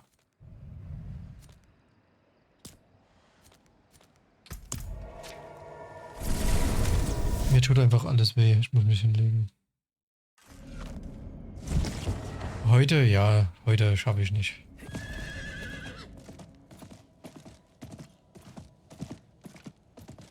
Weil ich gehe mal nicht davon aus, dass ich jetzt diese 5 Queststufen mache und dass damit dann hier alles schon vorbei ist.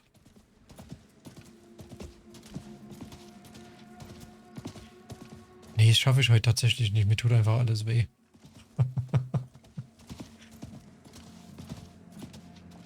Ich wurde einfach gekillt.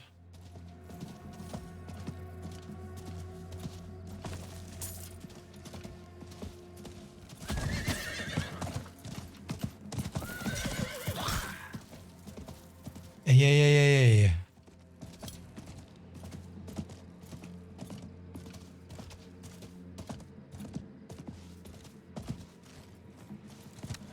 Ah, da seid ihr ja.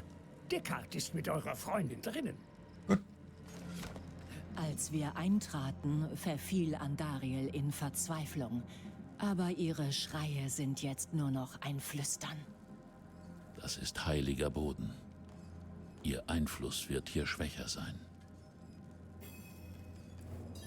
Sind alle bereit? Ich bin es. Thaisa muss selbst entscheiden, ob sie sich uns anschließt.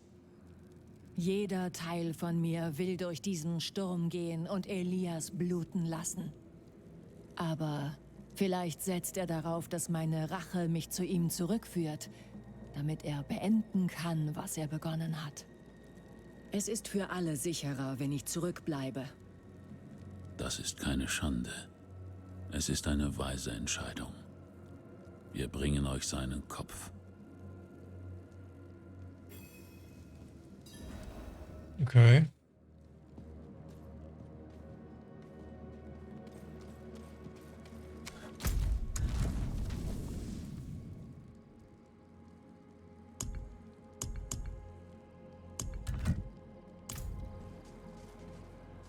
Also ich würde jetzt noch mit dem quatschen und dann so langsam in den Feierabend gehen, Leute. Achso, na vielleicht, gut, machen wir es jetzt vielleicht doch nicht. Ich glaube, die wollen dann jetzt los. Gut, dann machen wir hier schon Feierabend. Leute. Ich kann nicht mehr. Und ich weiß nicht, was ich muss, aber ich kann nicht mehr. Und ich möchte, ich weiß es nicht, das nicht mehr. So, ja. Ich hätte halt auch nicht gedacht, dass die so ewig brauchen, um da mal auf den Punkt zu kommen bei der... Hallo Fred, und doch leider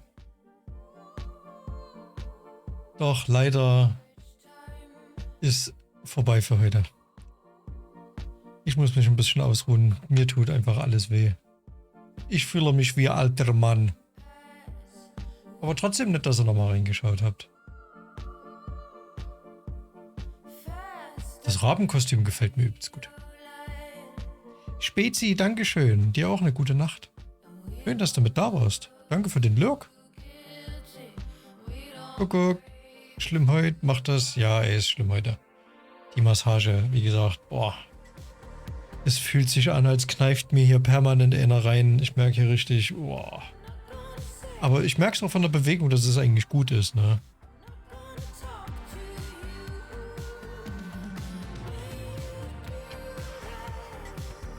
Ah. Gute Nacht und gute Besserung auch, Dankeschön, Muffin. Ich werde morgen noch mal ein bisschen am Stream basteln. Wenn ich das zeitlich schaffe, mache ich vielleicht morgen noch mal an, weil es halt gestern nicht ging. Dieses Licht ist mir gestern kaputt gegangen. Ich habe jetzt zum Glück bis heute ein neues gekriegt. Sonst hätte ich halt auch nicht angemacht, weil ihr seht sonst meine Schönheit nicht. Und das finde ich halt einfach schade. Deswegen wollte ich das nicht. Weil... Nur wenn man hübsch ist, heißt es nicht, dass man doof ist. Man kann auch beides sein. Wisst ihr Bescheid, ne? Das ist ja ein Quatsch. Das ist nicht zu übersehen, ja, ne? Ich sag's ja auch immer wieder. Warum will das denn gleich das Ding her? So. Ja. Aber hey Fred. Schön, dass du ein bisschen mit diese Dinger mal rumschickst. Ja, danke für alles, Leute. Wollen wir gucken, dass wir... Ist noch jemand da zum Raiden vielleicht? Dass ich euch noch ein paar Punkte mit auf den Weg geben kann?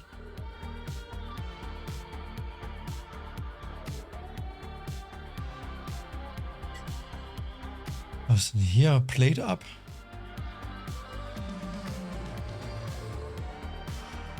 Ach, ist das so ein Kochspiel und so ein Shit? Was ist denn die Tischinteraktionsgeschwindigkeit? Lohnt sich das für uns, oder? Du halt Klemmbrett in die Hand nehmen und dann kannst du...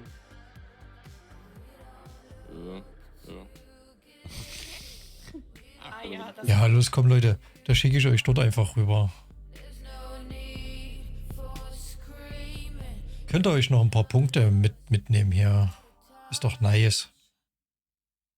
Zum Donnerstag. Donnerstag ist immer so ein schwieriger Tag.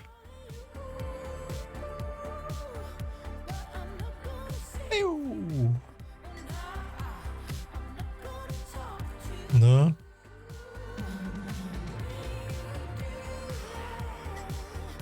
Muffin, das ist sehr nett von dir. Dankeschön. Du hast bei uns aber bisher auch nur einen guten Eindruck hinterlassen. Also nichts Böses. Deswegen bist hier immer gerne gesehen. Und unsere Herzen sind offen für dich. Und für den Spezi. Und für den Fred. Und für den Mo. Und für die Anna. Und für alle, die im Lurker noch abhängen. Und sich nicht gezeigt haben oder sich jetzt hier nicht so mit an dem Gespräch beteiligen. Ist aber wirklich völlig legit, ihr Süßen. Ne? Ich mach morgen vielleicht mal an. Guckt einfach auf den Discord. Macht euch einen schönen Abend. Ich gehe hier schon mal in den Endscreen. Und dann, ja, bleibt gesund. Die nicht gesund sind, werdet schnell wieder gesund. Ja, ich mache jetzt hier mal mein neues Licht aus. Und dann einfach hingebounced, ihr Süßen. Ich habe euch ganz doll lieb. Kuss, Kuss.